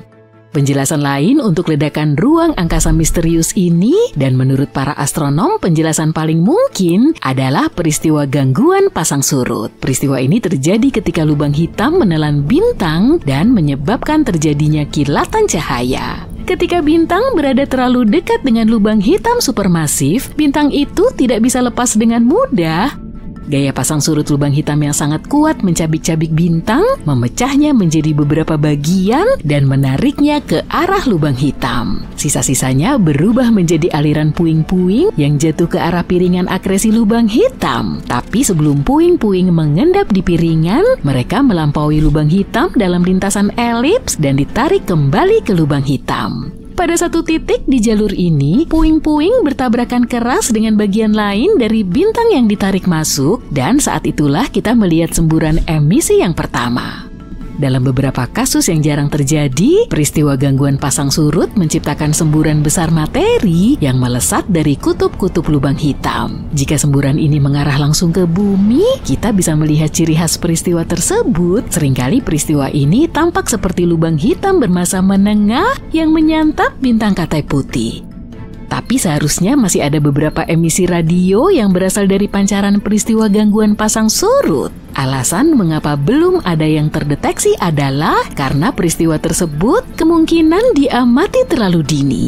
Penelitian sebelumnya menunjukkan bahwa dibutuhkan ratusan atau bahkan ribuan hari bagi materi semburan untuk melambat dan mulai memancarkan sinyal radio. Jika pengamatan di masa depan bisa menangkap emisi radio, hal itu bisa membantu memecahkan misteri. Tapi, jika tidak ada sinyal, itu mungkin berarti ledakan sinar gamma yang sangat tidak biasa atau sesuatu yang belum pernah kita lihat sebelumnya. Bagaimana jika matahari meledak? Bisa dipastikan itu akan sangat buruk bagi kita. Video ini sungguh singkat ya. Enggak lah, masih ada lagi. Jika matahari meledak, kekacauan akan terjadi di tata surya kita. Para ilmuwan mengatakan hal itu pasti akan terjadi suatu hari nanti. Tapi kenapa ya? Bagaimana persisnya itu akan terjadi? Dan mungkinkah kita bisa selamat dari peristiwa itu? Yuk coba kita cari tahu. Pertama, bersiaplah untuk perjalanan menuju inti matahari. Inti matahari penuh dengan atom-atom hidrogen yang sedang asik berdansa. Atom-atom ini sangat bersemangat sampai-sampai saling menabrak dengan sekuat tenaga. Dan ketika bertabrakan, sesuatu yang dahsyat terjadi, yaitu fusi nuklir. Dalam fusi ini, atom-atom hidrogen bergabung membentuk atom helium, sebuah eksperimen kimia dalam skala besar. Selama fusi nuklir ini, sedikit massa atom hidrogen diubah menjadi energi yang sangat besar. Disinilah persamaan Einstein yang terkenal, E sama dengan mc kuadrat berlaku. Energi dilepaskan dalam bentuk cahaya dan panas, memancar keluar untuk menerangi seluruh tata surya. Dan setelah semua proses ini berlangsung, sekelompok partikel berenergi yang disebut foton ikut bergabung. Foton ini seperti paket kecil cahaya, memantul dan melesat ke segala arah. Foton memainkan peran penting dalam membawa energi. Matahari melintasi ruang angkasa, menerangi dunia dan menghangatkan planet kita yang nyaman ini. Tapi untuk menjaga itu tetap berlangsung agar atom-atom tidak lepas dan menimbulkan kekacauan, inti matahari harus diberi tekanan yang sangat besar. Tekanan ini berasal dari bobot lapisan terluar matahari yang menekan bagian inti. Lapisan terluar ini meremas bagian intinya. Tapi lapisan dalam tidak menyerah. Energi yang dihasilkan dari fusi dan foton yang bergejolak berusaha keras untuk keluar dari inti matahari. Tapi inti matahari sangat padat dan tekanannya sangat besar sehingga energi itu butuh waktu lama untuk bisa keluar. Energi itu memantul-mantul, diserap dan dipancarkan kembali oleh partikel-partikel lain. Akhirnya setelah sekian lama, energi tersebut mencapai permukaan matahari dan melesat ke angkasa. Lalu sampai kepada kita sebagai sinar matahari. Nah, sekarang kamu tahu cara kerja matahari, lalu apa yang terjadi ketika matahari mencapai akhir umurnya? Jadi begini, matahari memiliki persediaan bahan bakar hidrogen yang terbatas, sekitar 5 miliar tahun lagi bahan bakarnya akan habis, setelah itu bintang ini akan mengalami perubahan besar. Perhatikan baik-baik ya, karena ada kemungkinan kita semua akan melewatkan hal ini. Pertama, matahari akan mengembang dan menjadi raksasa merah, memuai seperti balon. Ukurannya menjadi semakin besar hingga menelan planet-planet di dekatnya, termasuk bumi yang kita cintai ini. Bayangkan matahari akan memenuhi seluruh ruang angkasa. Jadi, kita bahkan tidak akan bisa melihat akhir dari matahari, kecuali pindah ke tempat yang lebih jauh. Setelah fase raksasa merah, matahari akan sedikit menyusut, lapisan terluarnya akan menghilang ke angkasa, meninggalkan nebula planet yang indah. Nebula ini akan menampakkan intinya yang bercahaya. Inti matahari yang kini dipenuhi helium akan mulai terdengar aneh dan juga mulai melebur elemen-elemen yang lebih berat seperti oksigen dan karbon. Reaksi ini tidak akan terlalu berenergi seperti pesta dengan hanya sedikit dansa dan lebih santai. Pada akhirnya helium pun akan habis dan matahari akan menjadi katai putih kecil seperti bintang tua yang sedang menikmati masa pensiunnya. Para ilmuwan memperkirakan matahari memiliki waktu sekitar 7 hingga 8 miliar tahun lagi sebelum cahayanya meredup. Tapi jangan khawatir, pada saat itu manusia mungkin sudah bepergian ke galaksi-galaksi yang jauh atau bahkan berevolusi menjadi makhluk luar angkasa yang menakjubkan. Jadi matahari kita tidak akan lenyap dengan ledakan seperti kembang api. Matahari tidak cukup besar untuk menjadi supernova atau lubang hitam. Bintang-bintang superstar itu butuh massa yang jauh lebih besar daripada massa matahari untuk melakukan trik-trik kosmik tersebut. Tapi gimana kalau bintang ini meledak secara tiba-tiba? Kejadiannya tidak terduga dan tanpa sebab. Yuk kita simak.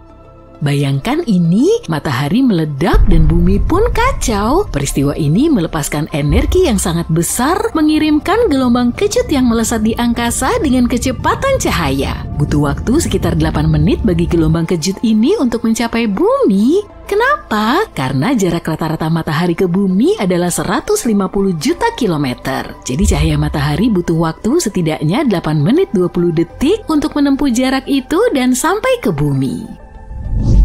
Sekarang kita bahas peristiwa itu sendiri, itu akan menjadi pemandangan yang luar biasa dan juga akan menjadi akhir dari segalanya. Energi luar biasa yang dilepaskan akan menyebabkan matahari mengembang dengan cepat dan menelan planet-planet dalam termasuk bumi. Bukan itu saja, bersiaplah untuk ledakan radiasi yang sangat dahsyat. Matahari akan melepaskan semburan partikel bermuatan super. Partikel-partikel ini termasuk sinar X dan gamma yang bisa mengacaukan segalanya. Saat menghantam atmosfer, partikel-partikel berenergi tinggi ini akan mengamuk dan menimbulkan berbagai kekacauan. Partikel-partikel ini mengionisasi atmosfer, menciptakan denyut elektromagnetik yang sangat besar. Denyut ini seperti gelombang kejut bagi perangkat elektronik, membakar, menyetrum, dan membuatnya rusak. Jadi jika tidak ada pelindung, perangkat elektronik akan bermasalah. Bicara soal masalah yang terjadi setelahnya, planet kita akan menguap seketika. Akhir dari matahari bukan saja hanya mengacaukan bumi, tapi juga mendatangkan malapetaka bagi seluruh tata surya. Semburan energi yang sangat besar itu menghantam segala sesuatu yang dilaluinya. Planet-planet dan objek-objek lain akan terlempar dari orbitnya, menyebabkan kekacauan dan ketidakpastian. Sabuk asteroid di antara Mars dan Jupiter, hilang, lenyap atau tersebar di telan angin kosmik. Bahkan planet-planet yang selamat dari peristiwa ini mungkin akan keluar dari orbitnya, mengembara entah kemana. Jangan lupakan planet-planet luar seperti Jupiter dan Saturnus. Planet-planet raksasa ini menghasilkan panas internal sendiri yang membuatnya nyaman dan menarik banyak bulan. Tapi ledakan matahari akan mencuri kehangatan mereka dan mengubahnya menjadi tempat yang sangat dingin. Setelah membahas betapa dahsyatnya bencana ini bagi semua yang ada di tata surya, kita coba ajukan pertanyaan logis, bisakah manusia selamat? Jawaban singkatnya adalah tidak. Kita tidak akan selamat. Semuanya akan musnah, kecuali mungkin beberapa bakteri cerdik yang bersembunyi di balik kegelapan. Tapi dalam skenario mustahil di mana matahari memperingatkan kita tentang rencananya, kita mungkin masih punya peluang. Jika kita tahu sejak awal dan punya waktu untuk mempersiapkan diri, kita bisa mencari cara agar selamat. Lalu apa yang bisa kita lakukan? Karena bumi sendiri tidak akan selamat dari amukan matahari, kita harus pindah ke tempat lain. Ingatkah kamu bahwa tidak semua planet akan hancur total? Sayangnya planet-planet yang paling dekat dengan matahari, yaitu Merkurius, Venus, dan bumi akan lenyap. Jadi pilihan termudah adalah pindah ke sistem tata surya lain yang dimiliki planet mirip bumi. Tapi gimana jika bumi berhasil selamat dari bencana ini? Gak usah kita pikirin gimana hal itu bisa terjadi. Kita bahas konsekuensinya saja ya. Iklim kita akan berubah drastis pada saat-saat pertama ledakan matahari. Radiasi dan partikel-partikelnya akan menaikkan suhu secara drastis seperti gelombang panas yang tak kunjung berakhir. Kita bicara soal efek rumah kaca yang dahsyat nih. Lautan akan menguap, menciptakan awan tebal dan lembut yang memerangkap panas dan menolak melepaskannya ke angkasa. Setelah itu, tanpa pelukan hangat matahari, bumi akan segera menjadi freezer. Jadi kita harus berpikir kreatif. Salah satu idenya adalah berlindung jauh di bawah tanah, di mana kita tidak akan terlalu terpengaruh oleh radiasi dan perubahan suhu tiba-tiba. Saat menggali lebih dalam, suhu akan meningkat. Jadi dengan alat dan sumber daya yang tepat, manusia bisa meringkuk di dalam bunker perlindungan, bertahan selama beberapa tahun tanpa sinar matahari. Kenapa hanya beberapa tahun? Ingatkah kamu bahwa matahari adalah pusat gravitasi tata surya kita? Tanpanya, bumi akan terombang-ambing mencari pusat gravitasi yang baru. Bayangkan planet kita, satelit kita, bulan, dan planet-planet lain perlahan bergerak di luar angkasa. Untungnya matahari kita kini masih ada, menjaga kita tetap hangat dan bersinar untuk lebih banyak lagi petualangan kosmik yang akan datang. Jadi kita masih aman untuk beberapa miliar tahun lagi, tapi seru juga sih membayangkan skenario yang mustahil. Nantikan skenario-skenario lain. Ketika kamu meledakkan planet, segalanya menjadi merah, panas membara. Atmosfer sirna, segalanya beterbangan, semuanya hancur. Dunia menjadi lebih cerah dibanding belasan matahari. Kamu memejamkan mata dan menutup telinga. Rambutmu berdiri tegak, kekuatan ledakan kosmis ini terasa menakutkan. Sesaat sebelum ledakan, kamu melayang di tempat yang hampir gelap total. Di bawah, kamu melihat bulan, atau objek yang kamu kira adalah bulan. Permukaan bola berwarna terang ini tampak tidak rata, dengan kawah yang ditinggalkan oleh meteorit. Kamu melihat bukit curam besar membentang berkilo-kilometer.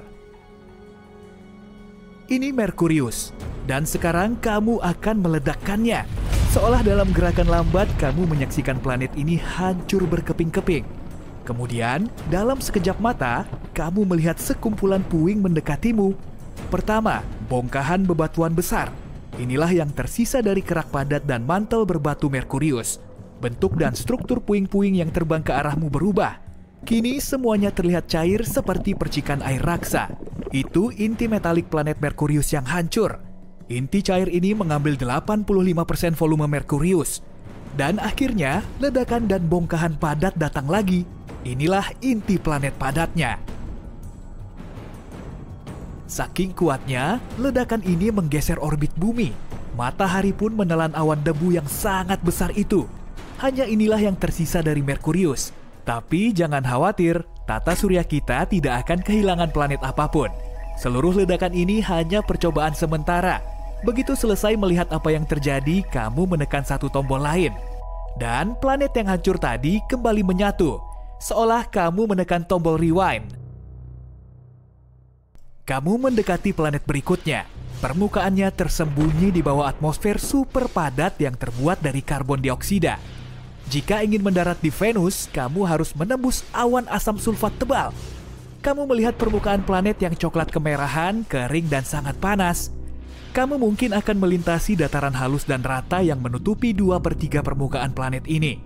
Kamu terkejut melihat gunung berapi yang tersebar di Venus. Ada 1.600 totalnya. Sayangnya kamu tak akan bisa melihat semuanya karena kamu sudah menekan tombol. Boom! Bongkahan besar basal terbang menjauh dari pusat ledakan. Ini adalah bagian dari kerak planet setebal 18 km. Lalu kamu melihat meteor merah membara terbang ke arahmu dengan kecepatan luar biasa. Itu adalah bongkahan mantel berbatu Venus yang meleleh. Hujan api tampak tak ada habisnya. Mungkin karena tebal mantelnya mencapai 1.900 km. Tapi itu bukan bagian paling masif dari planet ini. Kekuatan ledakan memecah inti besi metalik Venus. Tadinya ukuran inti planet ini 2 kali lipat mantelnya. Kamu mencapai sang planet marmer biru, planet rumahmu. Bagaimana bentuk bumi yang hancur jika dilihat dari luar angkasa?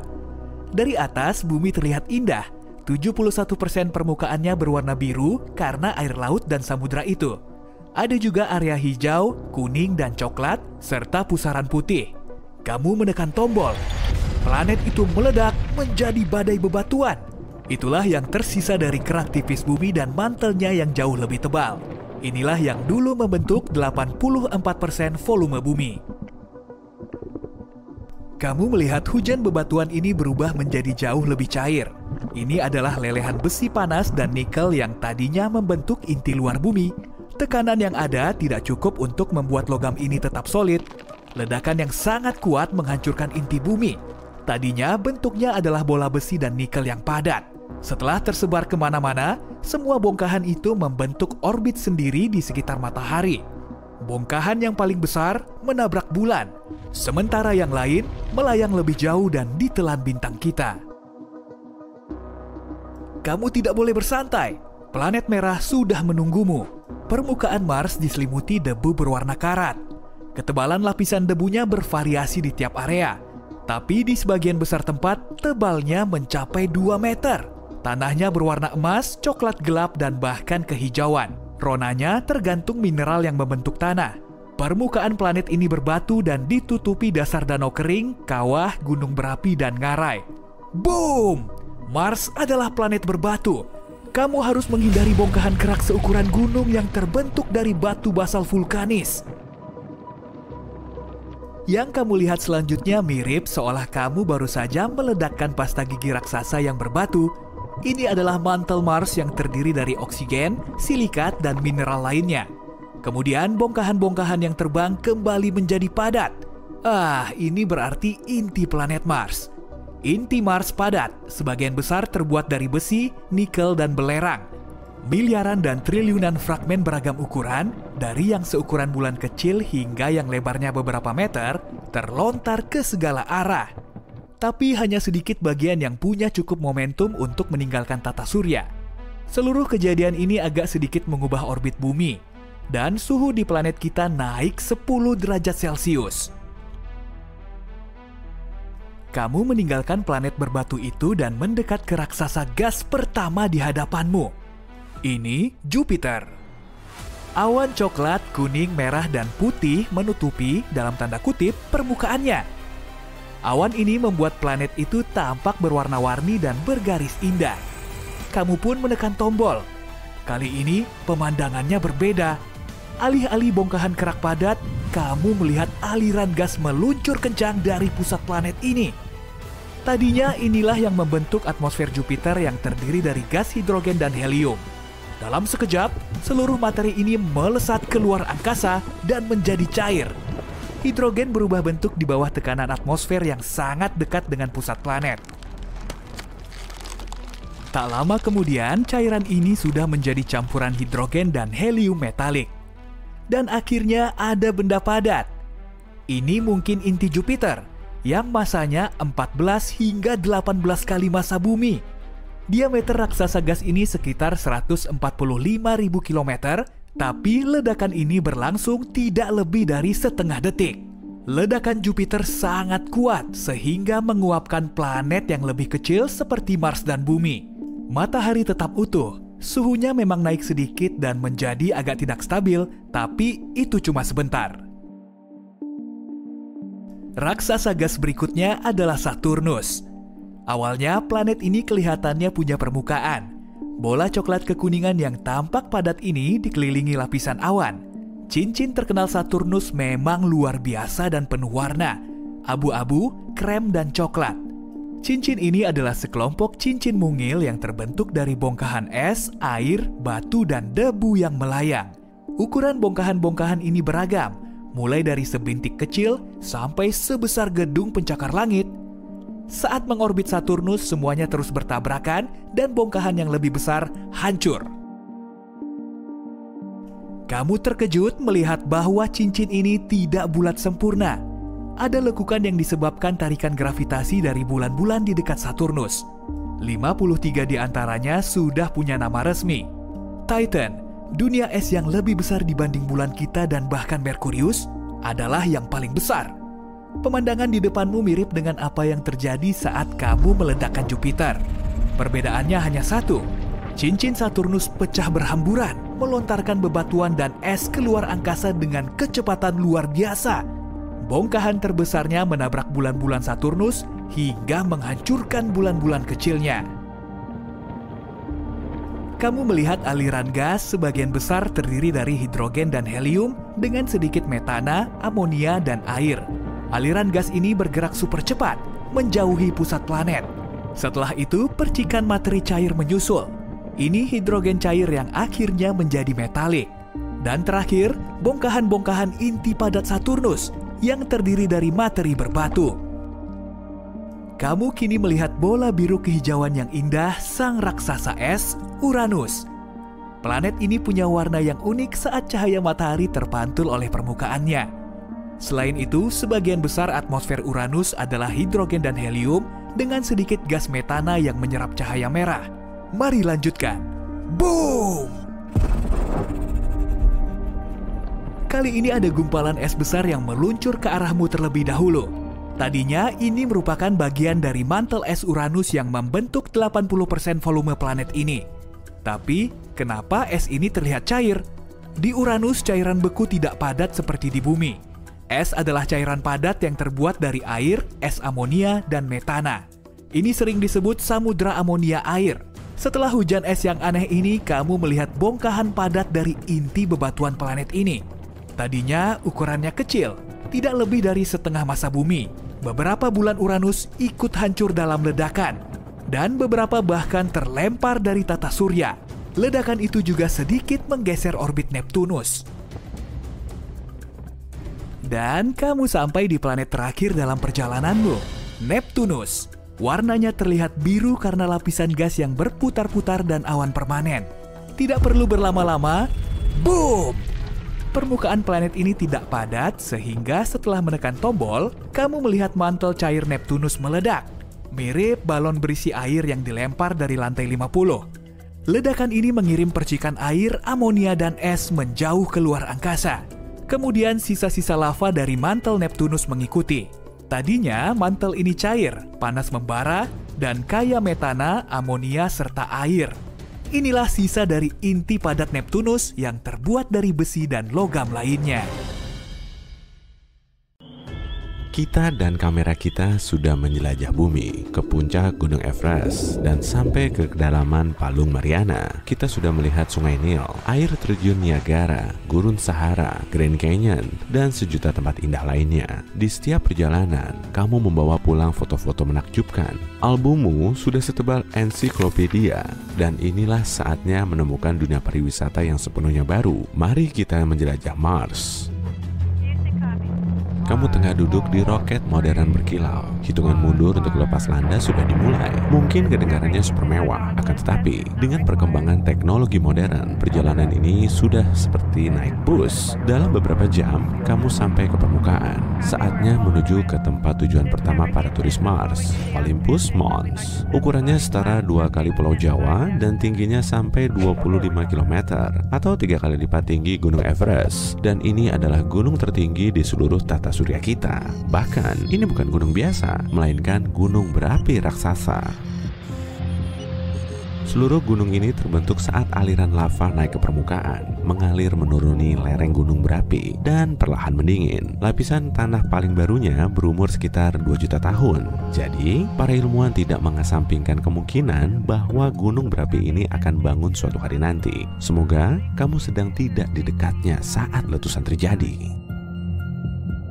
Ada patung dewa Yunani di mana-mana. Ada Apollo, lalu Athena, serta Artemis. Dan di sini ada Zeus bersama Neptunus. Dewa-dewa ini hidup di Gunung Olympus di Yunani. Patung-patung ini tentu masih baru. Kita membangun monumen ini untuk menarik lebih banyak turis. Bahkan ada banyak kios souvenir tempat kamu bisa membeli kaos petir sebagai penggemar nomor 1 Zeus. Kamu mengambil selfie pertamamu di Mars dan melanjutkan perjalanan ke tempat menarik berikutnya. Ini adalah kompleks berisi 12 gunung berapi raksasa. Beberapa di antaranya hampir mencapai ketinggian Olympus. Tingginya setara tumbukan 60 gedung Empire State. Karena gravitasi di Mars jauh lebih lemah daripada di bumi, gunung di sana juga lebih tinggi. Kekuatan yang menekan gunung ke bawah tidak sekuat di bumi. Jadi, gunung di sana tumbuh jauh lebih besar dari gunung manapun yang bisa kamu temukan di bumi. Kamu merasa jauh lebih ringan daripada selama ini, dan kamu bisa mengangkat benda 3 kali lebih berat daripada yang kamu angkat di bumi. Tidak sulit untuk memahami kenapa gunung berapi di sini begitu tinggi saat kamu melompat dan terbang setinggi 3 meter ke udara. Semua gunung berapi ini telah meletus selama 2 miliar tahun. Itu hampir setengah usia planet rumah kita. Itulah alasan lain kenapa gunung ini menjadi sangat tinggi. Klik, fotomu sudah bagus. Dan kamu melanjutkan ke titik berikutnya, Valles Marineris. Ini adalah ngarai terbesar di dunia. Areanya lebih jauh dari jarak antara New York dan Miami, dan ukurannya 4 kali lebih besar daripada Grand Canyon di bumi. Kita tidak tahu persis bagaimana ngarai ini bisa terbentuk, tapi teori paling populer berpendapat semua itu karena lava. Lava mendorong kerak Mars ke atas saat bergerak di bawah tanah. Seiring waktu, lembah ini berkembang menjadi ngarai Valles Marineris yang sangat besar. Pemberhentian selanjutnya adalah Sidonia. Daya tarik tempat ini adalah adanya batu raksasa berwajah manusia. Pada tahun 1976, kita melihat foto-foto dari permukaan Mars dan dapat dengan jelas mengenali kepala manusia di sini.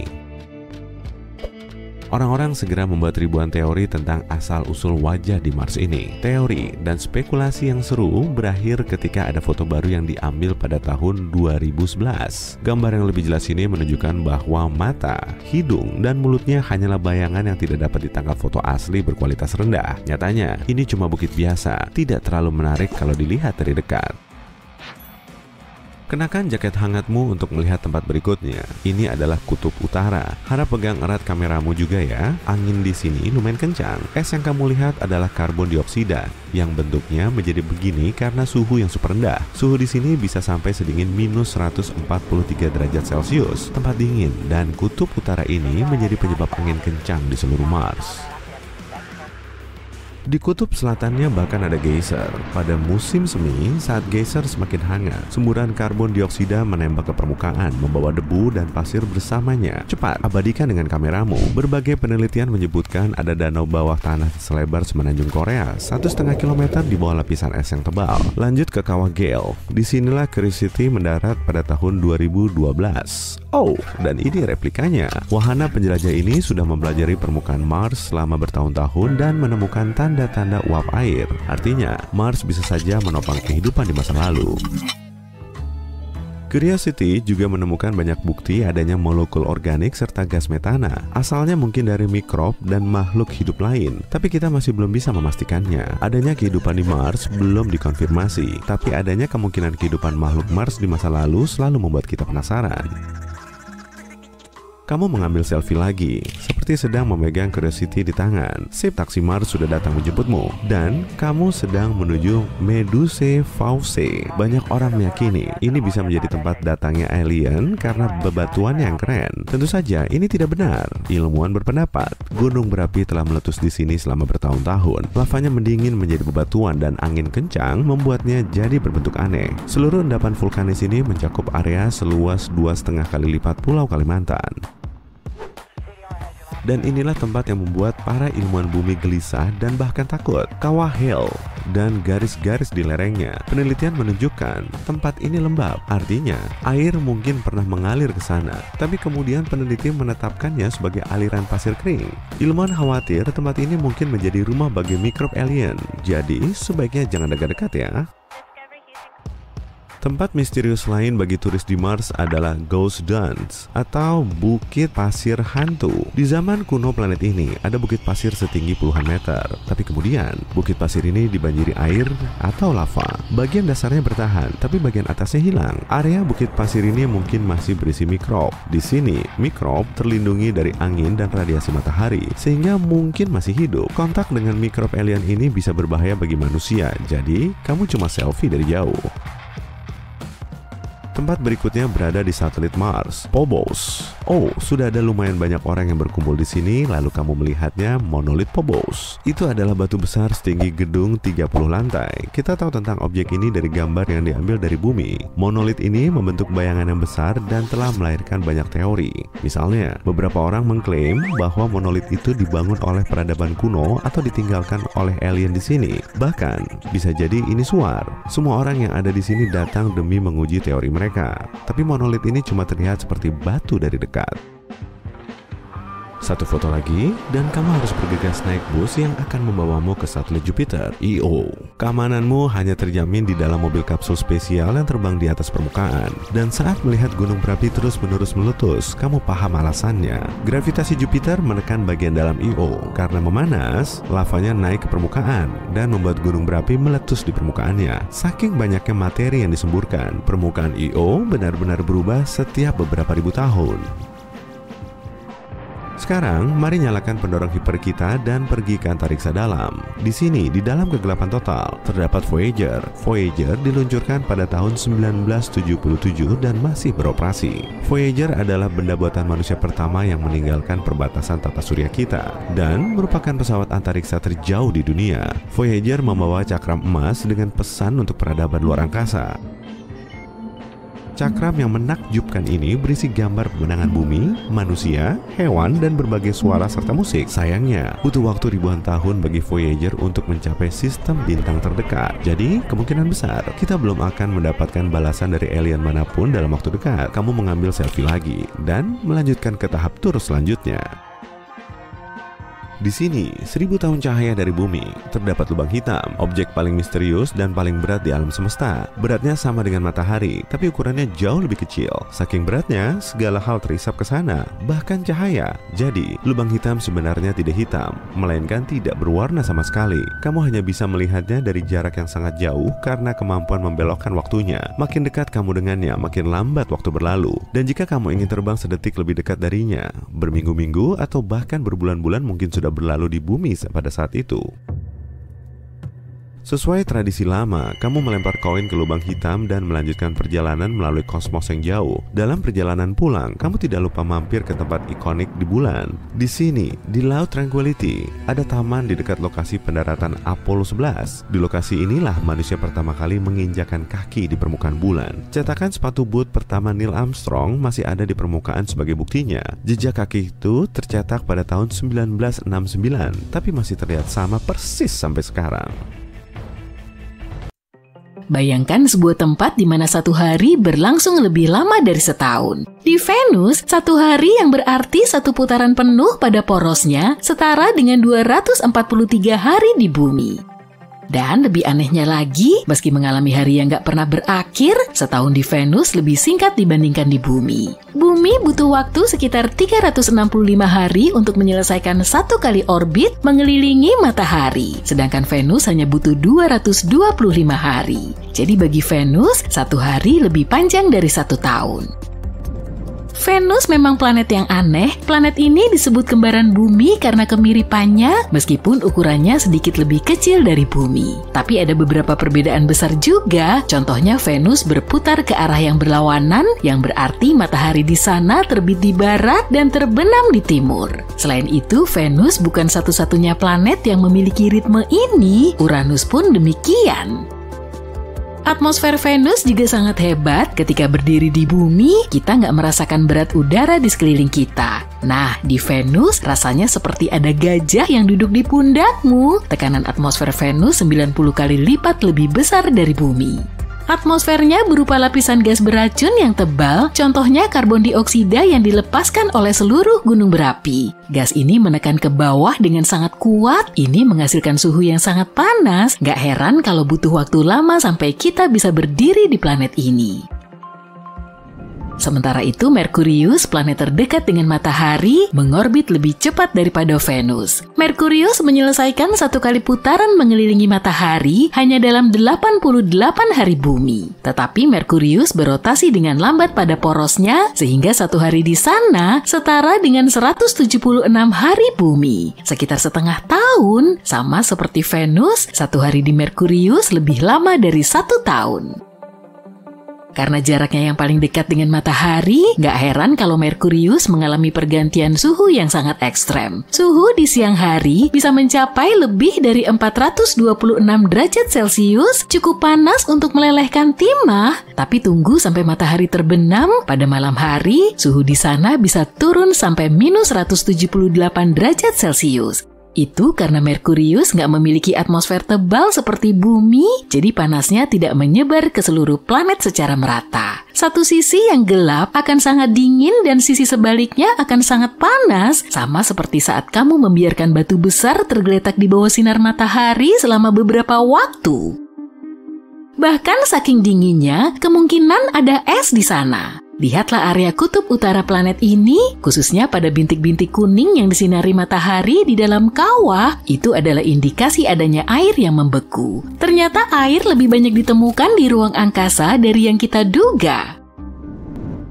Mars sering dijuluki sebagai planet merah. Julukan ini didapat karena banyaknya besi oksida atau karat yang menyelimuti permukaannya. Mineral kaya besi ini menciptakan warna merah karat yang mewarnai lanskap Mars. Tapi ternyata Mars nggak hanya berwarna merah. Jika berdiri di Mars, kamu akan menjumpai medan butterscotch yang mirip gurun dengan warna karamel dan keemasan, beberapa warna coklat, dan bahkan sekilas warna kehijauan.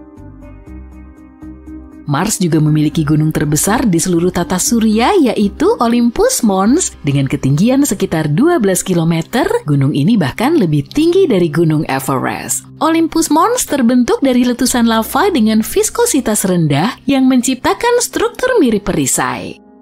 Karena permukaannya diselimuti pasir, Mars juga terkenal dengan badai debunya yang dahsyat. Ternyata badai-badai itu bahkan lebih ganas dari yang kita duga karena bisa berlangsung berbulan-bulan. Meskipun dapat menjadi kendala bagi misi manusia di masa depan, badai debu ini juga memberi kontribusi pada penampilan Mars yang memukau saat diamati dari jauh. Bukan hanya badai, Mars juga dilanda gempa. Dikenal juga sebagai getaran seismik, gempa ini pertama kali terdeteksi oleh NASA pada tahun 2019. Berbeda dengan gempa yang seringkali dipicu oleh pergerakan lempeng tektonik, gempa Mars diperkirakan terjadi akibat pendinginan serta kontraksi interior planet ini. Sungguh menarik melihat kemiripan sekaligus perbedaan kedua planet ini. Cincin Saturnus yang ikonis kemungkinan menyimpan rahasia terkait masa lalu Bumi. Cincin Saturnus sebagian besar terdiri dari partikel es dan debu dan diperkirakan masih relatif muda dari segi usia, mungkin hanya beberapa ratus juta tahun. Ada sejumlah teori yang menyatakan cincin ini terbentuk setelah suatu peristiwa dahsyat. Contohnya tabrakan 2 bulan besar atau pecahnya komet. Menariknya, periode waktu ini bertepatan dengan masa kepunahan dinosaurus di bumi. Mungkinkah ada hubungannya? Mungkin saja. Ngomong-ngomong, meskipun Saturnus terkenal akan cincinnya, dia bukan satu-satunya planet di tata surya kita yang memiliki cincin. Jupiter, Uranus, dan Neptunus juga memiliki cincin meskipun tidak seterang dan sekeren Saturnus. Tapi ada satu hal yang membuat Saturnus benar-benar menonjol, yaitu segi 6 megah di kutub utaranya. Sebuah struktur kolosal bersisi 6, setiap sisi dari struktur ini memiliki panjang sekitar 14.400 km atau nyaris 2.000 km lebih panjang dari diameter bumi. Para ilmuwan belum tahu pasti bagaimana atau kenapa struktur ini terbentuk. Mereka menduga itu mungkin disebabkan oleh kecepatan angin yang berbeda-beda, atau mungkin terbentuk oleh aliran jet yang terkonsentrasi, lambat, dan berkelok-kelok. Sejauh ini, hal tersebut masih menjadi misteri Saturnus. Sama seperti segi 6 Saturnus, Jupiter juga memiliki objek aneh namanya bintik merah besar. Ini adalah badai yang telah berkecamuk selama setidaknya 350 tahun dan lebih besar daripada bumi. Terlepas dari namanya, warna bintik ini berubah-ubah selama bertahun-tahun dari merah bata hingga oranye pucat. Para ilmuwan terus mempelajari badai abadi ini untuk mengungkap misteri dari ketahanan dan warna yang terus berubah. Dari segi meteorologi, bintik merah besar merupakan sumber energi yang dahsyat. Bintik ini menghasilkan tekanan yang sangat besar di belahan selatan Jupiter. Jupiter sendiri sangat unggul dalam hal medan magnet, pengaruh magnetiknya sangat dahsyat, bahkan bisa menjangkau jauh keluar planet itu sendiri dan menciptakan salah satu medan magnet terbesar dan terkuat di tata surya kita. Karena itulah Jupiter menjadi sumber radiasi yang kuat serta aurora yang memukau. Cahaya utara di bumi memang memukau, tapi Jupiter juga punya sesuatu yang istimewa. Medan magnet berinteraksi dengan partikel bermuatan dari bulan-bulan Jupiter dan angin matahari. Interaksi ini menciptakan aurora yang indah di dekat kutub-kutubnya. Tapi dibandingkan bumi, ukuran aurora ini jauh lebih besar, nggak seperti yang pernah kita lihat di planet kita. Tapi memiliki bintik besar yang keren bukanlah fitur unik di tata surya kita. Neptunus, planet raksasa penuh badai, planet ke-8 dan terjauh dari matahari, juga memiliki bintik gelap raksasa. Seperti halnya Jupiter, bintik ini merupakan pusaran besar di atmosfer Neptunus, tapi nggak seperti di Jupiter. Bintik ini datang dan pergi karena pola cuaca Neptunus yang dinamis dan selalu berubah. Neptunus sama seperti Uranus dikenal sebagai raksasa es. Dan seperti planet raksasa lainnya, Neptunus juga memiliki angin paling ganas di tata surya kita. Angin supersoniknya bisa berkecepatan lebih dari 1.900 km per jam. Bener-bener ratu drama, tapi ini menjelaskan formasi awannya yang tebal. Ngomong-ngomong, kalau kamu pernah membayangkan sebuah planet yang dihujani berlian, kamu mungkin ingin mengunjungi planet ini. Jauh di dalam atmosfer Neptunus, di mana tekanannya sangat ekstrem, para ilmuwan berteori bahwa atom-atom karbon terkompresi dan membentuk berlian. Dan kemudian, berlian-berlian ini mungkin turun sebagai hujan. Sungguh kejutan unik saat badai melanda ya. Bulan-bulan Neptunus berasal dari induknya yang memiliki cuaca yang unik. Sebagai contoh, bulan terbesarnya, Triton, memiliki kriovolcano. Alih-alih memuntahkan batuan cair seperti gunung berapi di bumi, kriovolcano Triton menyemburkan campuran air, amonia, dan nitrogen. Bayangkan geyser es yang menyemburkan material keluar angkasa. Tampaknya di tata surya kita aja, setiap planet memiliki keunikan dan karakteristik yang menarik. Yuk kita berharap untuk menemukan lebih banyak lagi hal menarik di luar angkasa di masa depan.